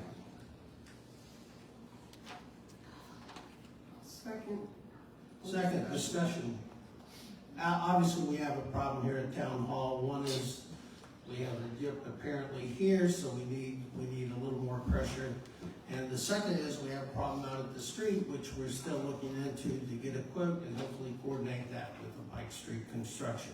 This has been going on a while, so this is a local company, so I contacted them and said, yes, we did just get this today, but it's time to move forward and get the job done. And that's why I brought it to the board. Did we get another quote Yes, we did. from the company that's been handling us and unclogging this and that? I believe it's the same price. No, it's not.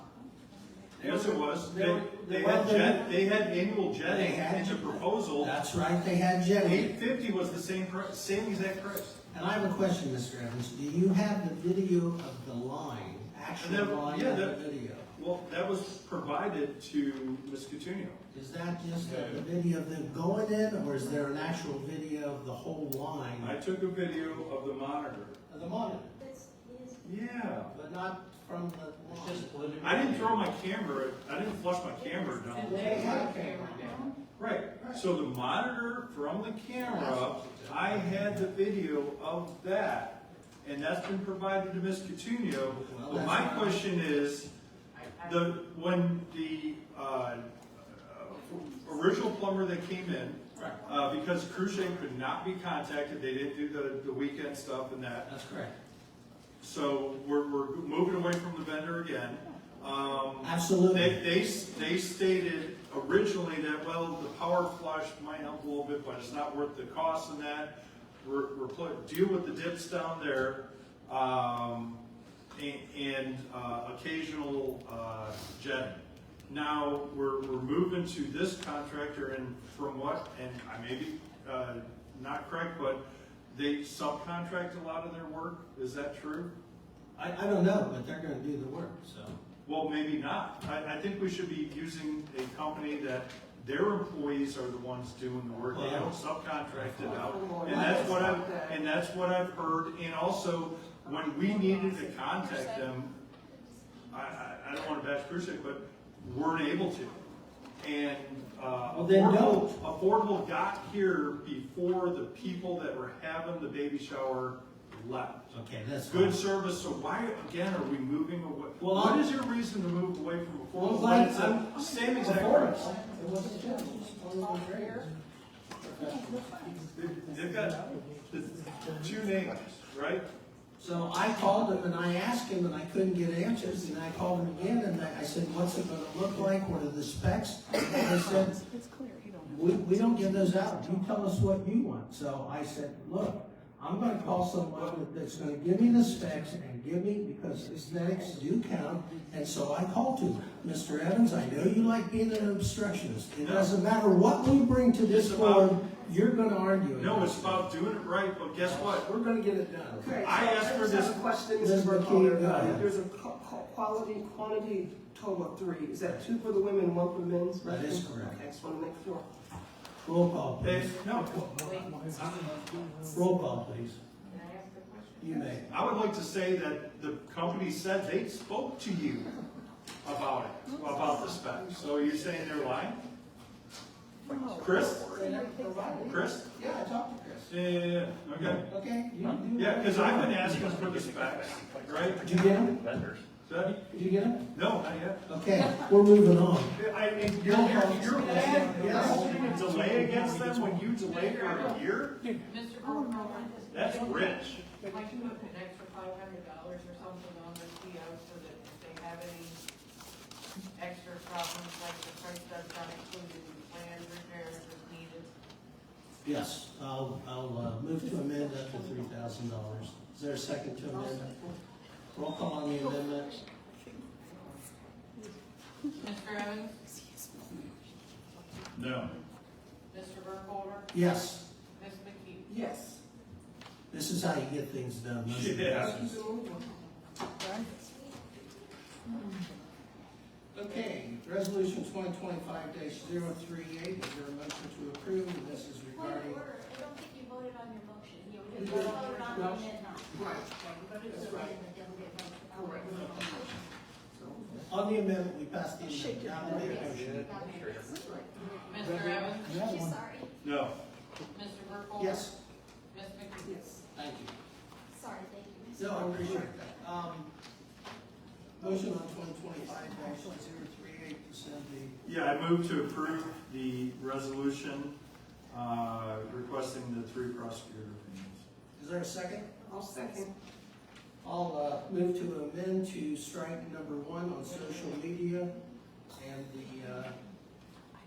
review of the social media because of my stance of I do not support creating a Facebook account at this time and having Trustee Evans in charge of that. And I'll also ask to strike in this resolution alley vacation and non-maintenance list guide request exceeds prior approval. Not sure what that means. Is there a second? I'll second. Second, let me explain. I'm more than happy to put the alley vacation and maintenance on a subsequent agenda. But we have a tremendous amount of things that we're dealing with already, and so I'll be happy to put that on the next, July 15th agenda. See, that's why you say all the time, we can't, you can approve it, and then, no, this is my time for discussion.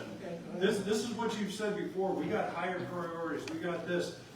The problem is approving it. We couldn't get approval for the roof repair where it was falling in and almost hitting employees, because, no, it wasn't. I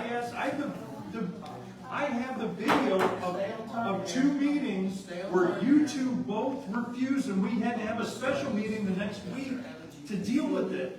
Are you lying this blatantly to everybody? I'll put those videos out. Well, we have no. And why wouldn't you approve it and give it to the prosecutor, because they asked, when do you need it?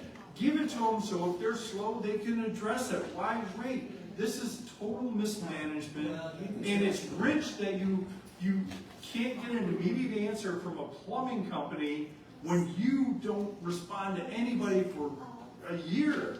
I mean, it's absolutely ridiculous. Your baseless attack. But, I mean, at least we're gonna have the solicitor, stuff reviewed, but it makes no sense what you're doing and how you're addressing things, and I'm used to it's your not attacks. working. I'm used to your personal It's attacks. not working. Do you have anything, Ms. McKee? What positive is happening in this township, Roll sir? call, please, on the amendment. Mr. Evans? No. Mr. Burkholder? Yes. Ms. McKee? Yes.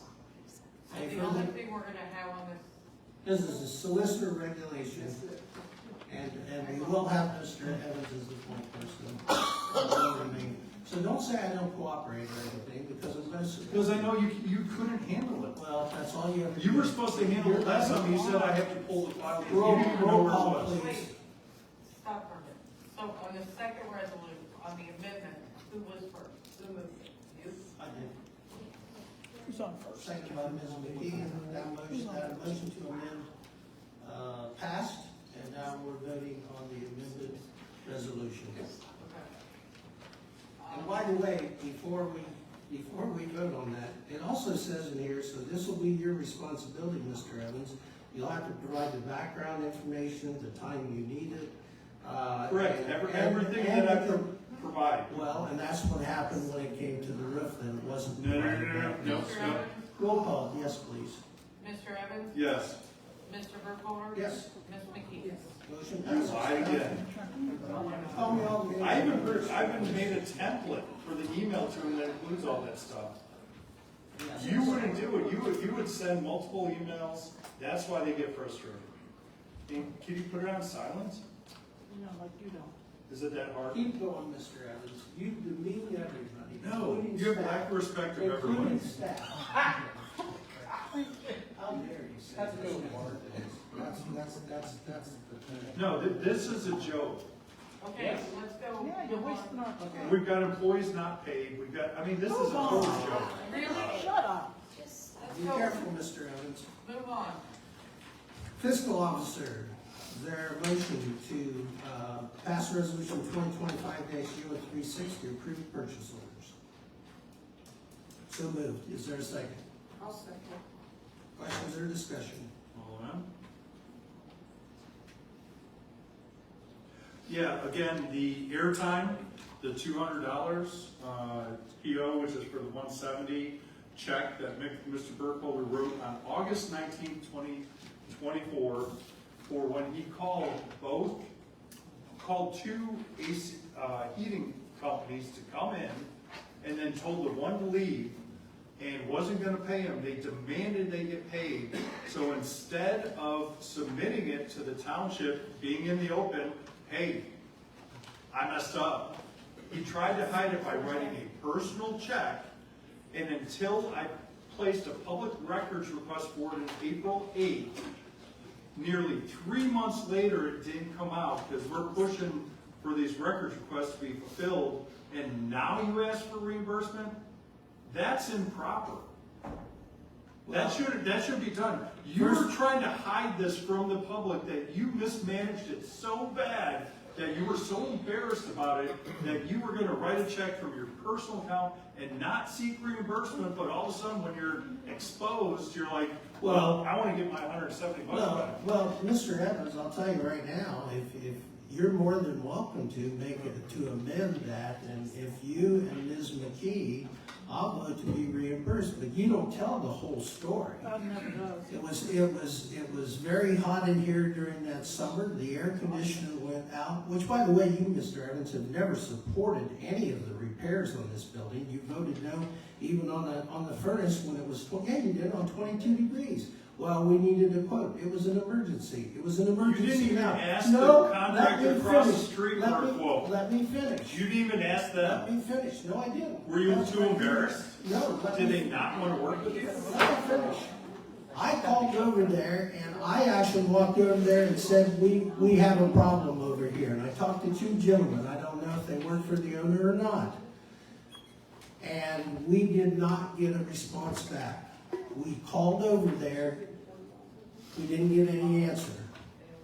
So and staff said, it's hot in here. And I said, well, then I'm going to call another vendor to come out and get this taken care of as soon as possible. And then normal people would call. And let me finish. Let me finish, Mr. Evans, because you love to twist facts to embarrass people. Yep. So what happened was, the other company, and I was not at the office at the time, the other company came in, and as soon as they got on site, all of a sudden, a repairman came from across the street. So there were two here. Because they were never told that another company was called, and Why didn't you just submit the bill then? Why did you pay it personally? And I did Let me for finish. 3 months when I did a record request, because I'm not given by the fiscal officer or staff the actual documents when asked. Well, let me finish this up. I knew even back then that Mr. Evans would try to crucify me and everybody else. So he tried to hide it. I made a decision, and I was happy to. Now, where he doesn't tell you the truth is, he says that we weren't going to pay that second vendor. That's a bald-faced lie. I told when the owner came over, he said, we don't do same-day service. And I said, well, you know, I was not happy about it. We had to. But I said, send us an invoice for a service call to your client. That's the way to treat him. And yes, I did pay. Well, I'm sorry you don't have the facts right. But the invoice went to the fiscal officer. I got a copy. I paid it. I released that document, and I'm more than happy that I did. Well, why wouldn't the township pay for it? You just said that you chose to I hide it wanted- because I you knew wanted- it would be exposed. No, I did not say that. I said I wanted the vendor You to said you get knew paid. I would find out. Well, you would probably So you not did it support- purposely to hide from. No, I knew How you many would other make it. things are you hiding? Well, that's the story. So I don't know. You can crucify me. I moved to remove the $200, the 1000-120-23, or 323-0000 for Gary Burkholder and airtime. How much is it? 200. No, it's not. That's The PO is for 200. How much is the amount? 170, I already stated that in the beginning, but we'll get to that when we go to payments. What about donuts and coffee? Okay, before we get to that. What about informing people you were Is there a interviewing? second to Mr. Evans's amendment? Is there a second to his amendment? Yes, I'll second, I'm sorry. Okay, any further discussion? We're desperate. I mean, we want you. Roll I call. mean, we're desperate. Mr. Evans? Yes. Mr. Burkholder? No. Ms. McKee? No. Motion fails. Supporting a cover-up. You make all the accusations. You said it yourself. You did it to cover it up so no one would find out. No, I knew you'd make the big deal, Why and didn't it I take 3 wanted months that to get vendor. it? Okay. Where's your call log from December 13th? You're gonna provide that now? What's that? December 13th, when you talked to Ms. Marion, and she told you that I didn't access it? So you can stay on topic. Okay, Mr. motion. Evans? We need to roll call on the first. Yes, go ahead. Mr. Evans? No. Mr. Burkholder? Yes, Ms. McKee? yes, motion passes. Motion to approve the payment 7/1/2025. Is there a motion to approve? So moved. I'll second. Any further discussion? Yeah, I'll move to remove, the payments to Mr. Burkholder for 170. Is there a second to the amendment? Is there a second? Hearing none, roll call. Motion to amend fails. Any further discussion on the main motion? Yeah, it's improper to reward you again. You did not request this for 316 days, which shows that your motive was to hide this. And you just said that you did it to hide it from me. No, I said why. We'll do this. I paid it because you were gonna make a deal, and I wanted them to get timely payment, because I did feel. Are you saying our fiscal officer wouldn't timely pay? You said you gave the invoice to the fiscal officer, so Roll why call, would please. she pay it? Roll call, please. This is the nonsense we're Roll dealing with. call, please. Mr. Evans? No. Mr. Burkholder? Yes, Ms. McKee? we got the bills paid, thank goodness. Public comments, 2 minutes. Thank you. Well, since we're under the fiscal officer's report, I'm gonna make a motion. Well, we just opened public comments. Well, I'm gonna back up a little, Mr. I'm standing right here. Thank you, don't go away. I went on. I'm gonna make a motion that, we send an invoice to Trustee Evans for all the public monies that he has expended on his personal form, and that the fiscal officer add those up, and that we send him an invoice, and that he reimburse the township, because that is not a township sanctioned form. Is there a second? Any further discussion? Yeah, this is Rich. Number one, it is a trustee event. You try to silence me here as much as possible. You even tried to see if you could have the sheriff remove me. And those expenditures have already been approved under the organizational thing, so you can't retroactively go back. So try it and you're gonna get a lawsuit. Okay, good. But this is how petty Mr. Burkholder is. You catch him in something deceitful. No.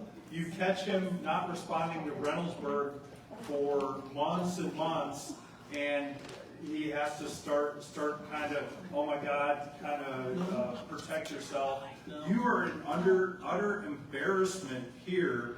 And again, I provide information to the residents here that you will not provide. And this just further shows what low levels you go to. Yeah, shake all you want. I'm not shaking. Yeah. No, I'm not.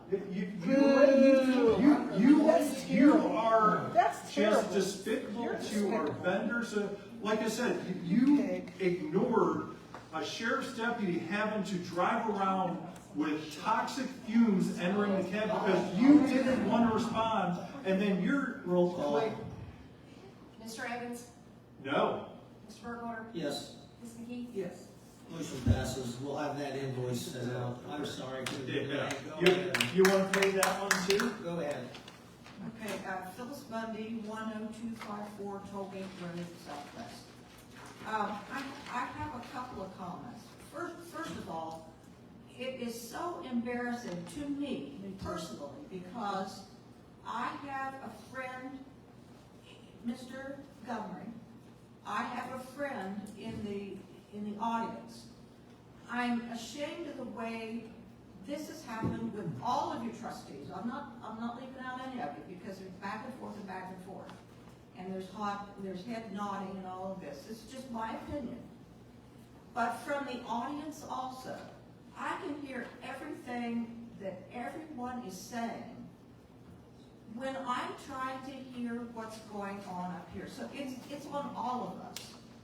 It's embarrassing, and I think I'm going to say to Mr. Montgomery, I am very, very sorry that you had to hear any of this, because I have been going to meetings with the SAR, which is an upstanding group. For over 10 years, we have been marching in parades, my husband and Al, they take care of cemeteries, they do wonderful work. But then a lot of the comments, when we're trying to hear up here, there's talking to him back here, and I honestly cannot hear all of them.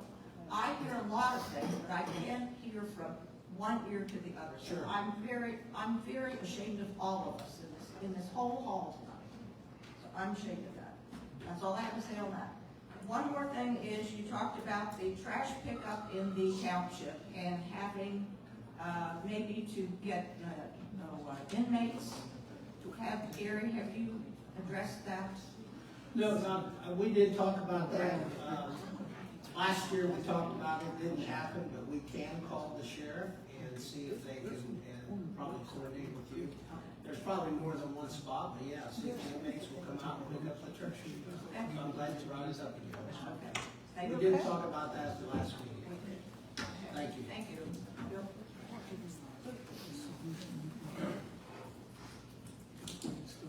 Chuck Lundy, 10254 Tollgate Road, Southwest. I too am embarrassed with this, what you call yourselves award. I'm embarrassed by the constant bickering, the constant putting each other down. You know, she's right. I have a good friend who is in the audience here and who addressed you people on a very important issue. And here you are, you're bickering back and forth over minutia. And I'm just sick of it. Unfortunately, we have to put up with this for another 5 months, but hopefully it'll all be taken care of at that point. Thank you, sir.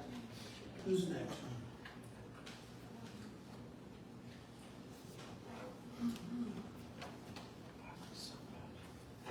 Adam Kelly, 8990 Spook Road.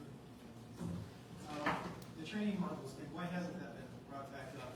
I brought it up tonight. I know you brought it up, but nobody's voted on it. I mean, it's been weeks since that was originally, you lost your administrator because of the toxic nature of the meetings. And I don't, come on. It's obvious that it's toxic to everybody. And it's not just one person who's doing it, but it's difficult. It's difficult for us to sit through, crying out loud. So why haven't we voted on that? Why haven't you brought in an outside vendor? If it's not them, who else would you do? I mean, why hasn't that been done? There are other options as well, and legal counsel has talked, in fact, before Mr. Spurgeon left, we talked with legal counsel about getting policy drafted rather than going with a consultant. Well, the policy's not gonna train people. The policy's only as good as people who are trying to follow it. And you really need some training in here to train some folks who need training. And there's another option possibly with the Ohio State University Extension Office that I would like to look into. But regardless of all the training and everything we have, and I will say this, you know, if you look at the last 3.5 years and the things we've talked about and try to get changed behavior and try to get individuals to treat other people better and with more respect, it hasn't worked. So, like tonight, and I agree with the criticisms. They're exactly on target. It is embarrassing. And I hate to have to go back and forth, but the amount of attacks that I have to, and believe me, it's a free world, but the falsehoods and the fake attacks it's relentless on Facebook. I can And concur there with comes, everything. with interrupting, and there comes a point. This is public comment. There comes This a point that I'm isn't- going to push back. He asked a question, so answer it. Go ahead. Well, the interruptions are bad. And Yes. it's not just you, but you're doing it. I mean, you have to admit you're interrupting. But every You're other- interrupting me. No, but every other time he says you You're interrupting can't. me as we speak and about being interrupted. If you're gonna talk, Did you have a few this other is stuff that we teach in preschool. comments or questions? But obviously, when you've got topics, you've got an agenda, when you say the same thing over and over, going back to 5 things to go on the agenda to continue on attacking, that is not good. No. And it has an effect on everything that gets done in this township, or doesn't, because we can't, these meetings are so hard to get through. And so, training and commitment to follow that training, I think, is maybe an attestation, yes, I'll do it, and yes, I'll do my best as well. These are the kinds of things that need to be done. Yes. And I don't know why it hasn't been done yet, but it sure needs it. Yes. Thank you. We can implement that through our attorney, and I'm all for that. Where? Hey, Hello. hi. Rachel Scott, 46. Talking with Mike. Yeah, can you pull up? Sorry. here? Thank you. I'm aware the commercial, can you hear me now? Yes, we can. All right, Rachel Scott, 46 Cedar Park Boulevard. So a couple questions. Who is working on the fireworks for Etna this year? Right. Letitia McIntyre, But which trustee? the board didn't assign any trustee, the board voted to have, Letitia McIntyre. Work with trustee. And I haven't had any update. Just clear, Go ahead. you don't assign a trustee, I've done it for the last few years and it was successful. And I'm willing to continue to do it, but it's like we're chasing a tail, they know they don't want it, the board, at the location that's already a blueprint for us. So why reinvent the wheel if it's already there? You know, it's a lot of it's a lot that goes into it to put it together. Oh, I know. And so, I shoot it every year. yeah, you and your, Go ahead. yeah. So I shot the task bullets on Yeah. Saturday. Oh, you did? Oh, nice. Definitely, all mine. But the permit for Etna has to be submitted by July 16th. Yeah. We were talking with the fire marshal. Mm-hmm.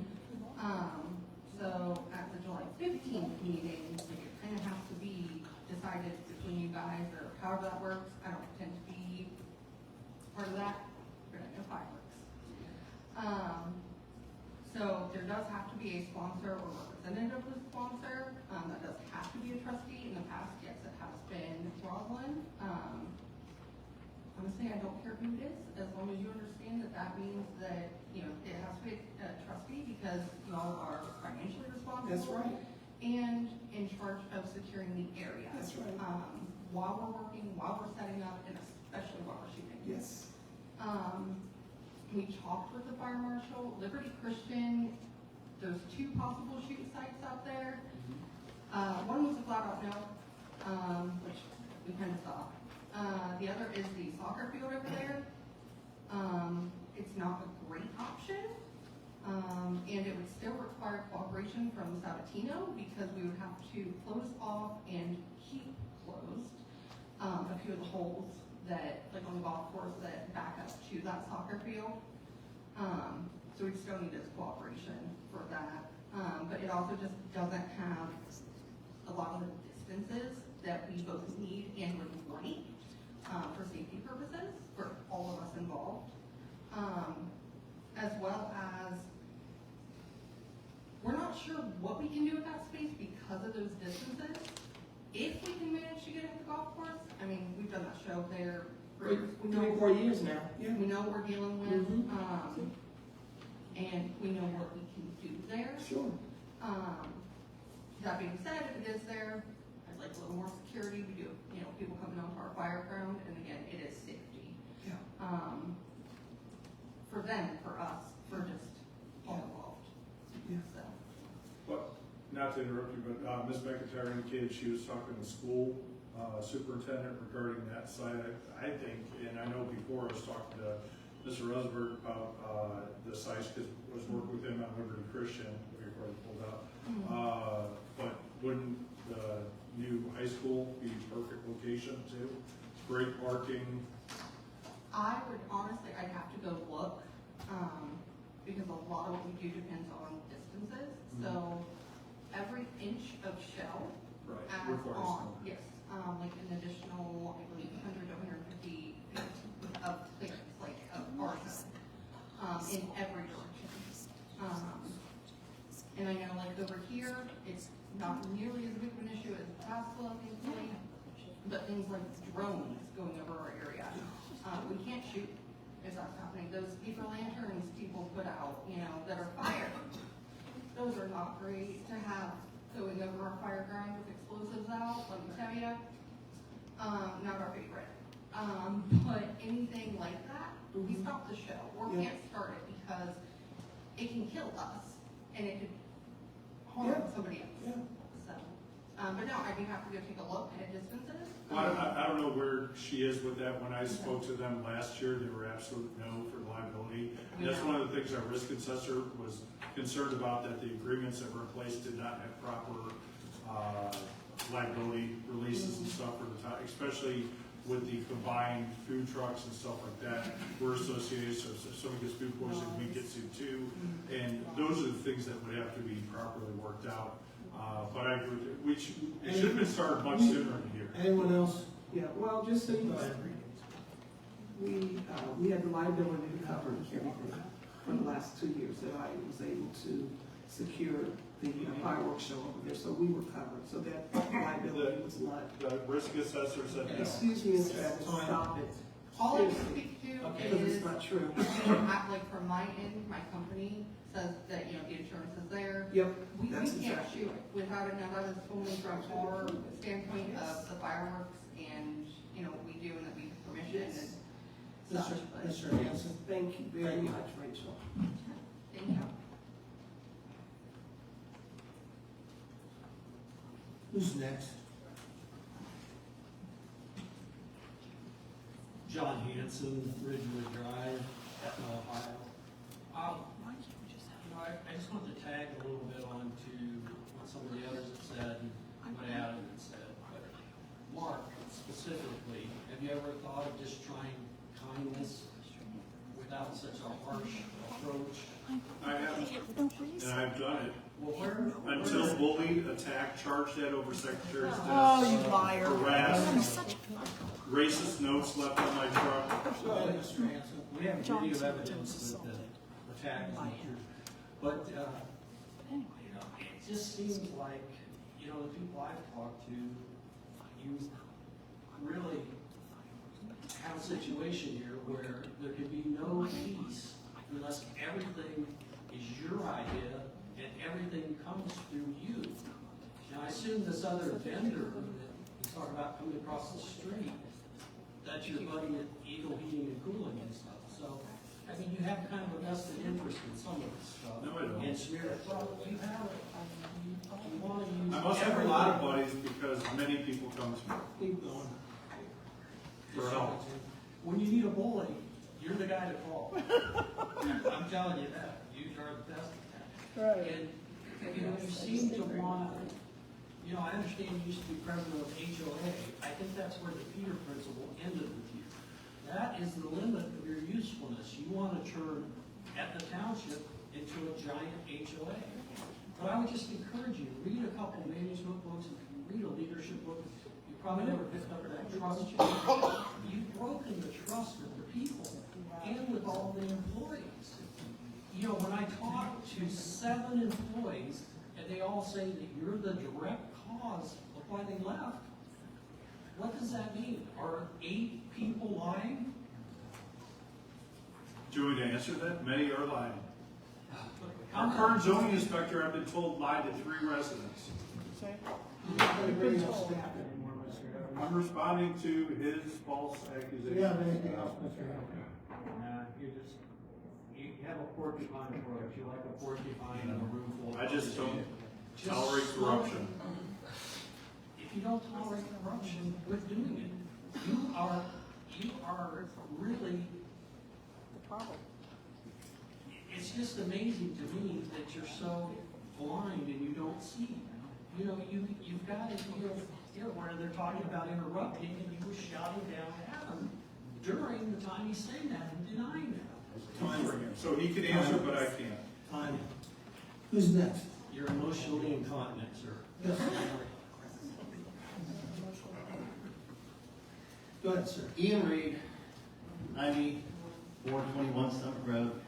I thought of a few things that I forgot to say earlier. Sure. The traffic on our road is not terrible. It can be at times, sure. Perhaps we need a light. ODOT can do the light. We don't really need Reynolds work for that. The foot traffic, I'm worried about more development, more annexation. I hope not. Pray to God that they cannot, or we will not allow them to annex any more of those. The development is coming, that's what Mayor Joe said. The development is coming, you know, whether we like it or not. It's unfortunate, but, and nobody likes it except the people that I guess do it. I am thankful for one thing here, and it may not sound like something you should be thankful for, but we have all these warehouses. A lot of people don't like them, I don't mind. Actually, I like the warehouses more than I do more neighborhoods and apartment complexes. So they can't develop any more homes, at least on those properties. If they stay vacant, and they're just big warehouses, and they're not hurting anybody. But also with the development and more housing, there's going to be more crime. And Reynoldsburg already has panhandlers, homeless encampments, and that's just what we're going to look at and allow them to develop us. Thank you. Thank you. Who's next? Regina Hall, 79 Roma Court. I am the wife and mother of the two owners of Airtime Heating and Cooling. And I was just messaging with my daughter, and it's kind of my understanding not all the facts are there, because we never would say we don't offer same-day service. I was not involved in the conversations. I'm going from what my daughter, who runs that office, tells me.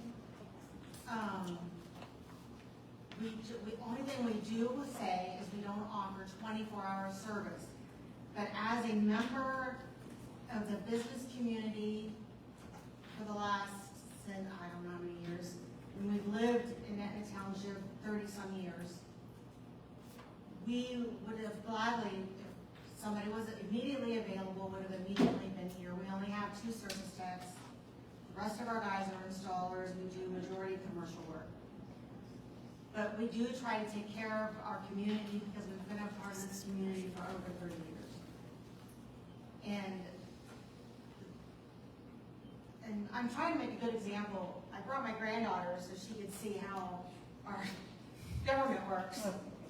And yes, but it's not all one person's fault. The infighting, I agree, is a big problem. It needs to come to a head, or whatever. It needs to just, whatever. But, and I will get further details on the bill that you were just reading. Yes, we did. And let me just make one comment.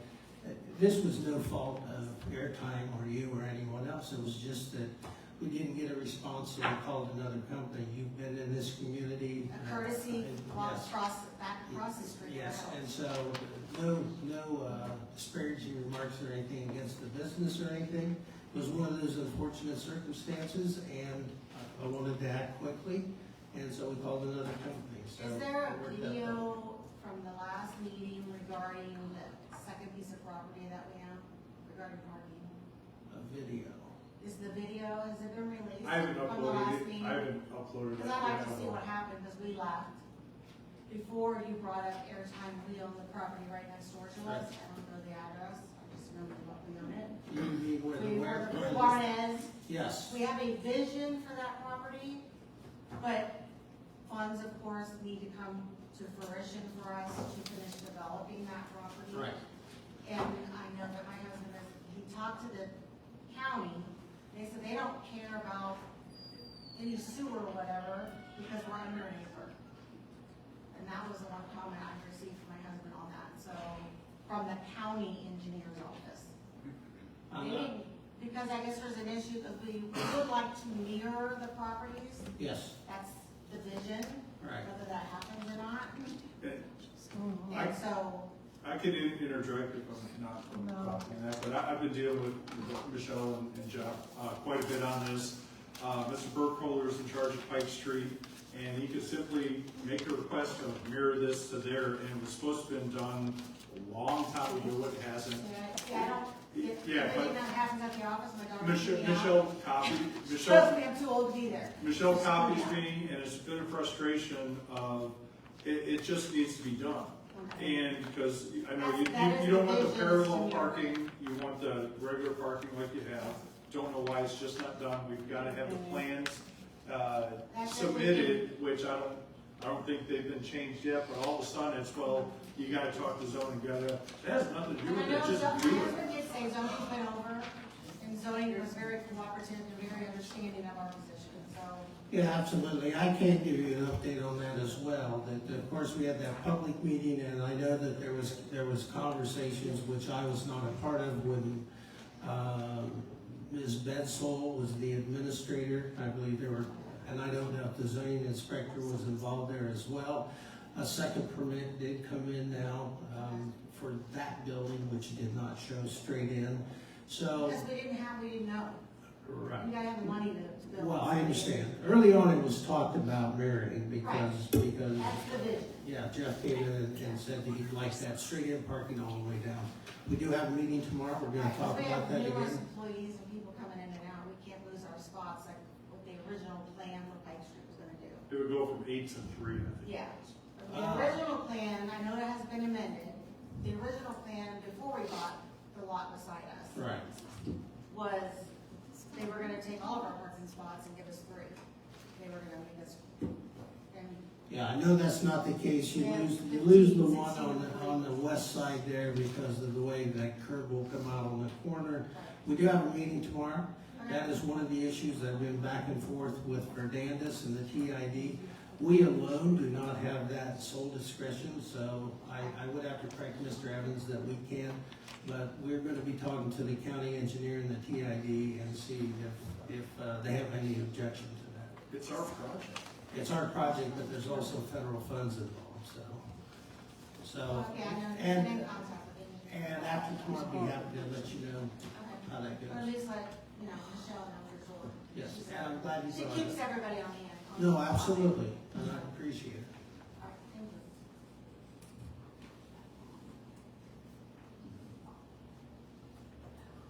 Ryan Davis, 8807 Watkins Road.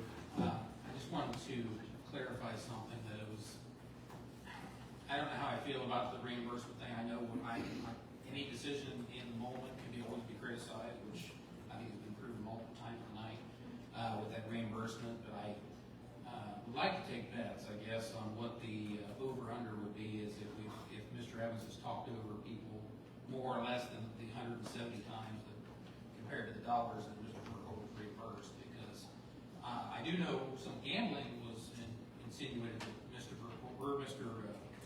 Evans' forum, because he was vetting a resident, or the resident was vetting him about facts being this and I'll resign, and very combative. So the only thing I will ask is that Mr. Evans get caught up and post his meetings that he's reporting along with his candidate forms. I think it's very important for him to continue to speak transparency if he's taking the time, effort, and cost into reporting these meetings, that the public make their own decisions, not anybody in the audience or any particular trustee, to see for themselves how one trustee is conducting themselves. Thank you. Thank you. Anyone else?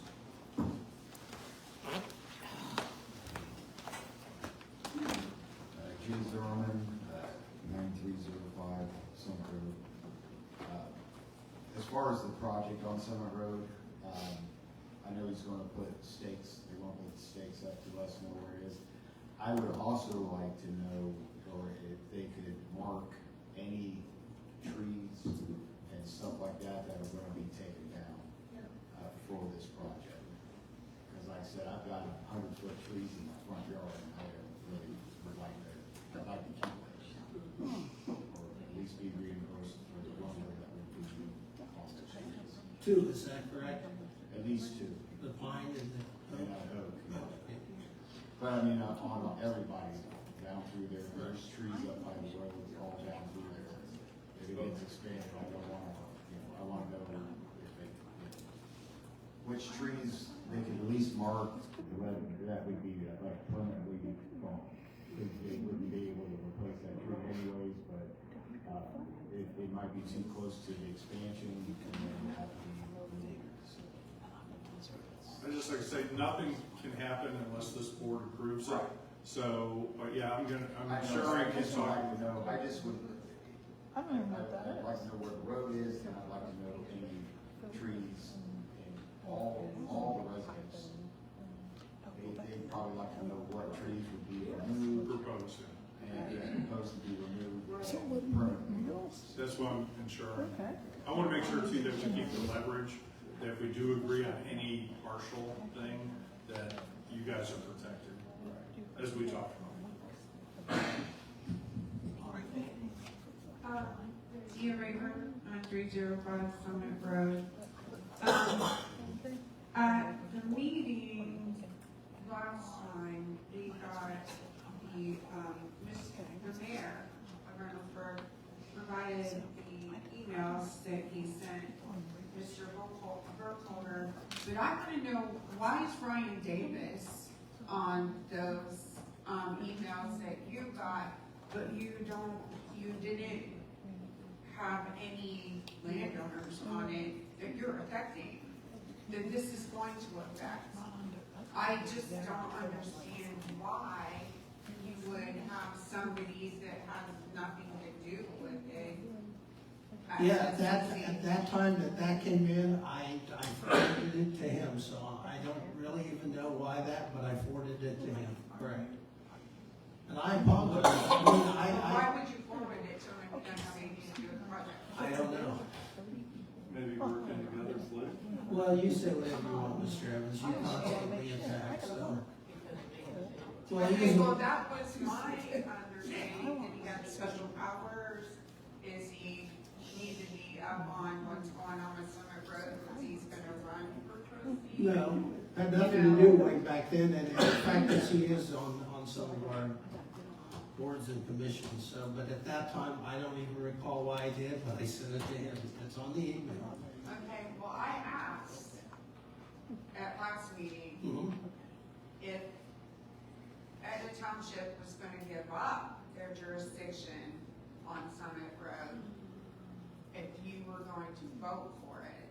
And the thing is, what's happening is, because I don't know how many conversations you've had with Reynoldsburg that you've never ever told us about, but what's happening is the Summit Road people are starting and they're coming together, and I think they're gonna come across the Braveheart moment, and I don't know if you want to do that or not.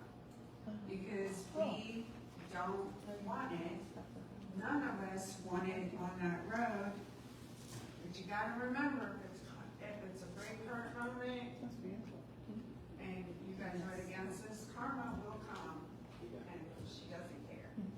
Well, what I can tell you is, I would like Reynoldsburg I would like Aetna to retain jurisdictional control over that, but as I think most of us know, one of the issues is, if they approve that road, it's my understanding that they will maintain that road. We do have a concern about annexation, we do have an annexation agreement, and there is a legal opinion that cities can improve roads outside of their jurisdiction. So I think this entire board, we're still collecting the facts, who's gonna pay for it, where's the money coming from, are we responsible? And I'm glad to hear that, it appears the majority of the residents on Summit don't want it at all. Do I have safety concerns? And I'll express it here, and I'll be consistent with it. Yeah, I think the traffic light absolutely has to go in, given the statistics. I think one of the individuals has stated that lived in Lake Inland Hills, I won't quote it for certain, but stormwater concerns. I think curb and gutter and stormwater could help. I don't know if any of you have problems. So I think that as far as the sidewalks, the multi-use path, glad to have all the feedback we can get. Is Summit Road Township Road, or is it? Part of it is and part of it isn't, and go ahead, Mr. From 920607 down is definitely, is at the township above. The maps have shown two different things of where Lakeland Hills is, that is split and then full.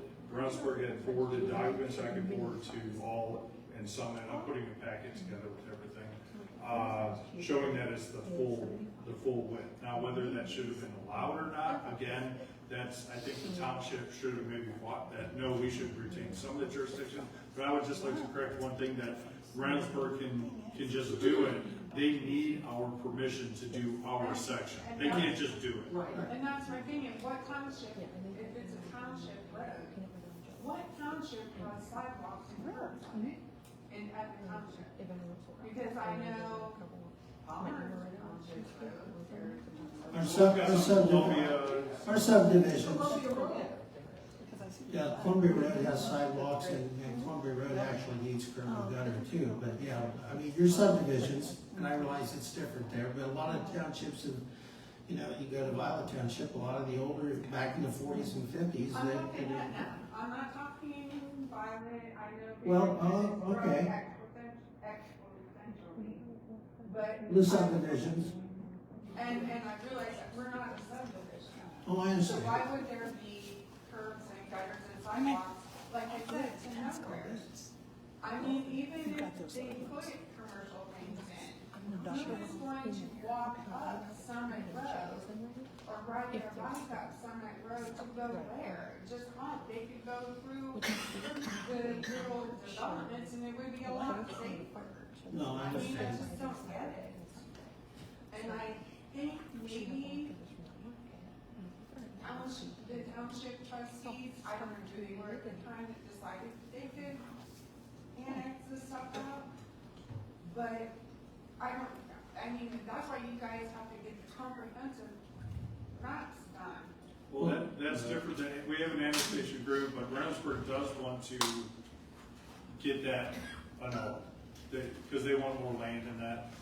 So we gotta protect against that. Have no, they valid stated that? concerns. Have they stated that, Mr.?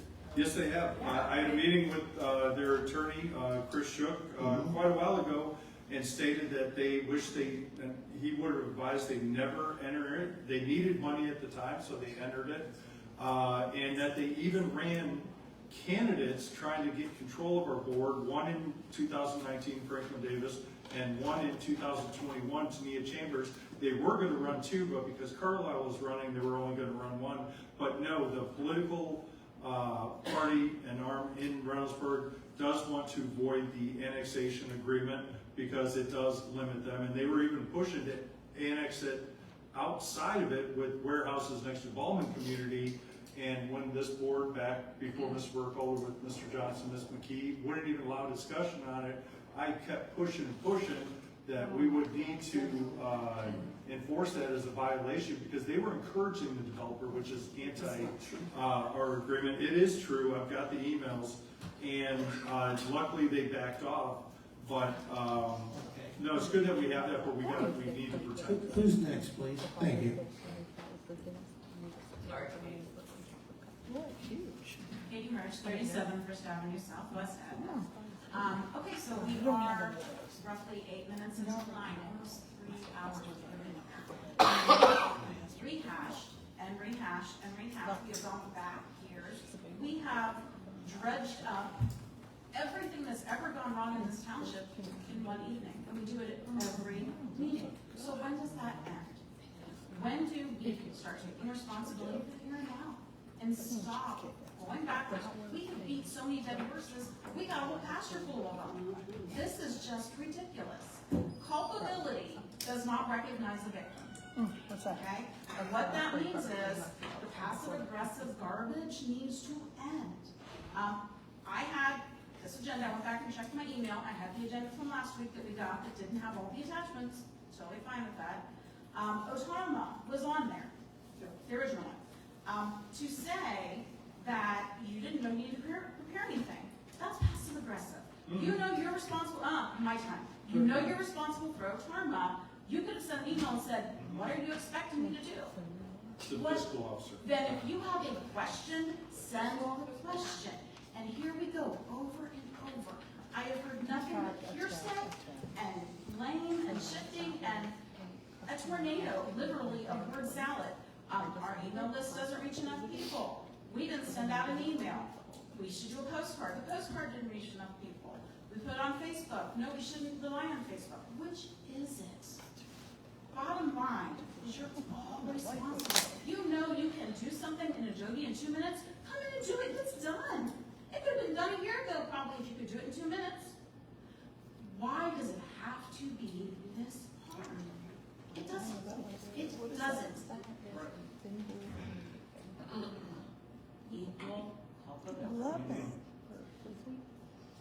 I have been called a liar, I have been called stupid, I have been called incompetent, I have had my integrity questioned, I have been told I am unethical, I lack morals by you, Mr. Evans, and it is old, it is exhausting.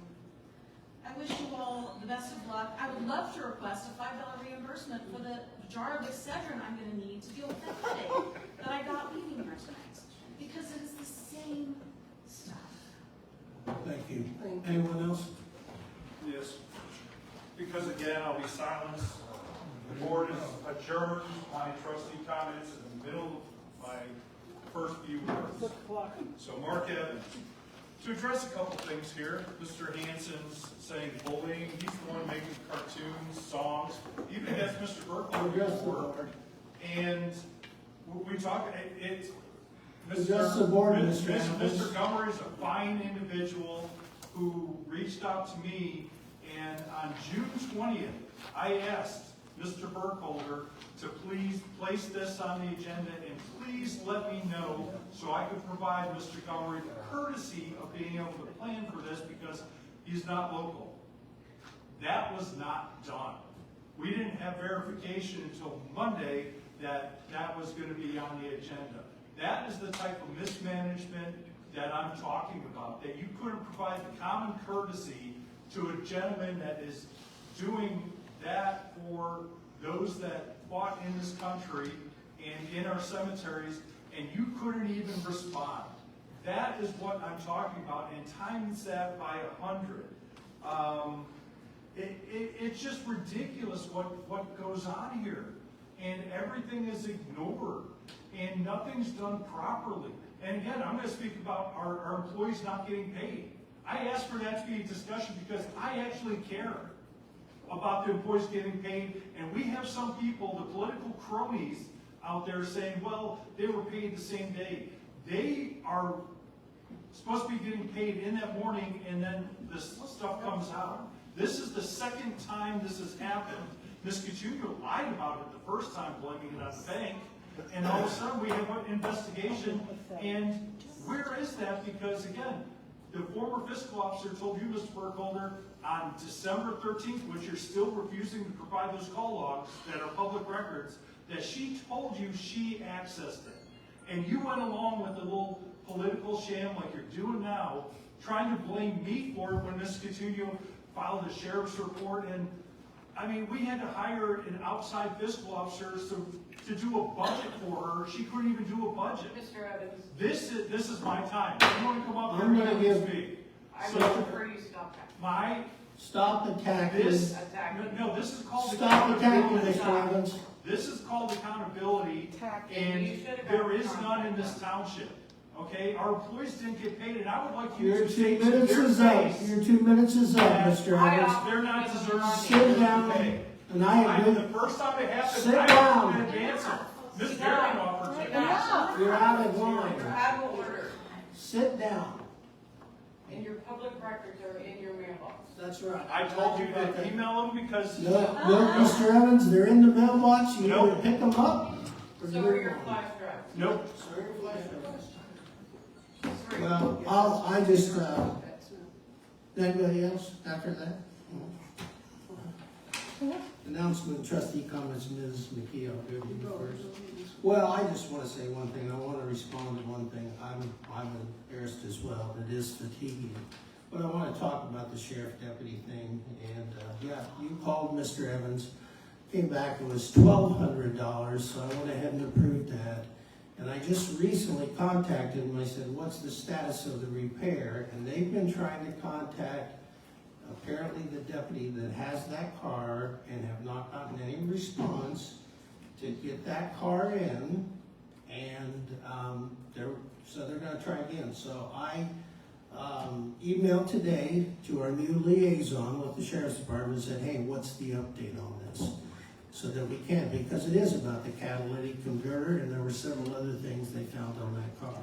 Brake pads. So maintenance is important. Well, And how would I know that unless they reached out to me because they couldn't reach you? well, Mr. Evans, this is a team effort. So you know when things don't get done, or we one trustees, I think Ms. McKee said it, we all bring different skill sets to this, but it's about working together. You won't let anybody else do it. That's not true, Mr. Evans. We've invited you numerous times. In No. fact, you told me, now hold it, now let's get the facts straight here. You told me when it came to enforcement that the sheriff wouldn't talk to you. They'd only talk to me. Correct. But when it came to trying to get a sheriff's deputy to come to your forum to trespass people, you contacted the sheriff's department directly. So don't come in here and tell everybody. The new individual, but I'll let you finish yours. No, that's all right.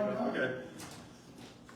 Well, again, this is an embarrassment because this isn't proper administration. Again, Mr. Burkholder routinely misrepresents and lies.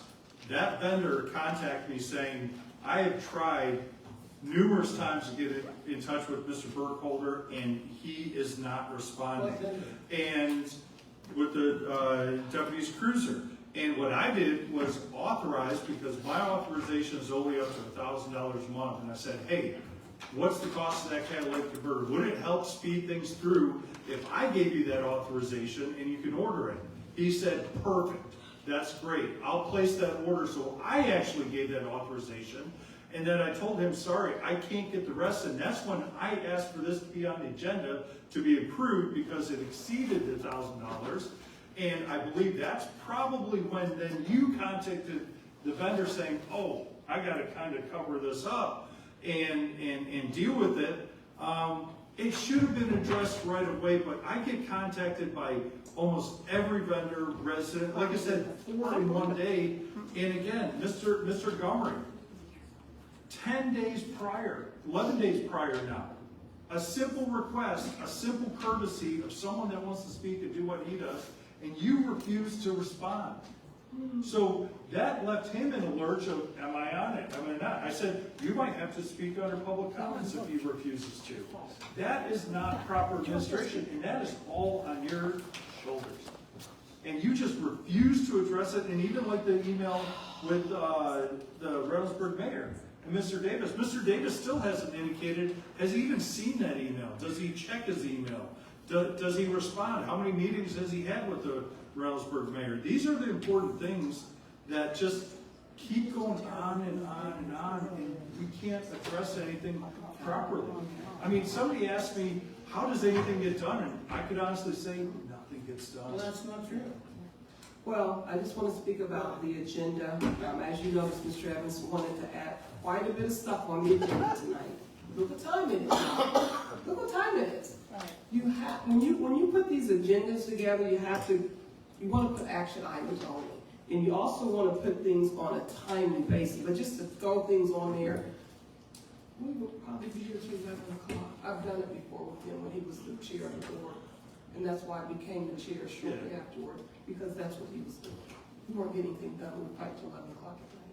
So I'm just grateful that Mr. Burkholder is our chair, and we'll continue to move forward and take care of the business of the township. I'm sorry you feel that paying employees on time is not a worthwhile. I will say, I do want to comment on Ms. McKee's comment. She is correct. I remember when she became the chair, and it was because of the constant arguing, debating, and I remember you saying, we bring stuff here that we might want to discuss and see if we want to go forward, but we come here to take action items. And so, but 3.5 years of the constant chaos and everything, I wish I had a magic wand. I don't. But I can guarantee you things do get work, and it's disrespectful to our employees and our hardworking people. And do they get overloaded? They absolutely do. But when you lose 3 township administrators, so we're down basically, we had 24 hours from our consultant, we had another 40 hours a week, we're down 64 hours a week. And I appreciate, and there's a tremendous amount of inquiries, and they do give good customer service. We get compliments all the time. So the only thing I want to say in summary is we are getting things done. There's a lot more that needs to be done. We've got a lot of major projects we're working on, and I do appreciate people coming back in and giving us critical feedback. And so that's all I've got to say. Well, it's interesting because that's opposite of what you said before when you were running for trustee. Even those that you partnered with now, you you've said are falsely attacking you and doing this, but you Make a flipped just motion like to on adjourn. everything else. There's a motion The to residents adjourn, I'll deserve second better. it, roll call. You deserve Mr. better. Yes. Yes. Mr. Burkholder? Yes. Ms. McKee? And again, some of it could have been dealt with last October, but because of Mr. Burkholder, it wasn't.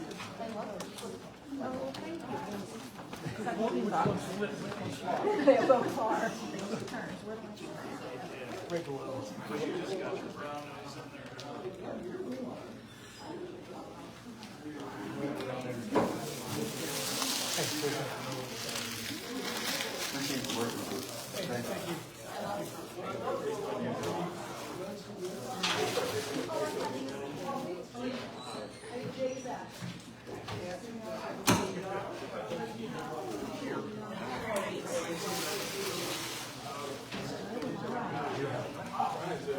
you.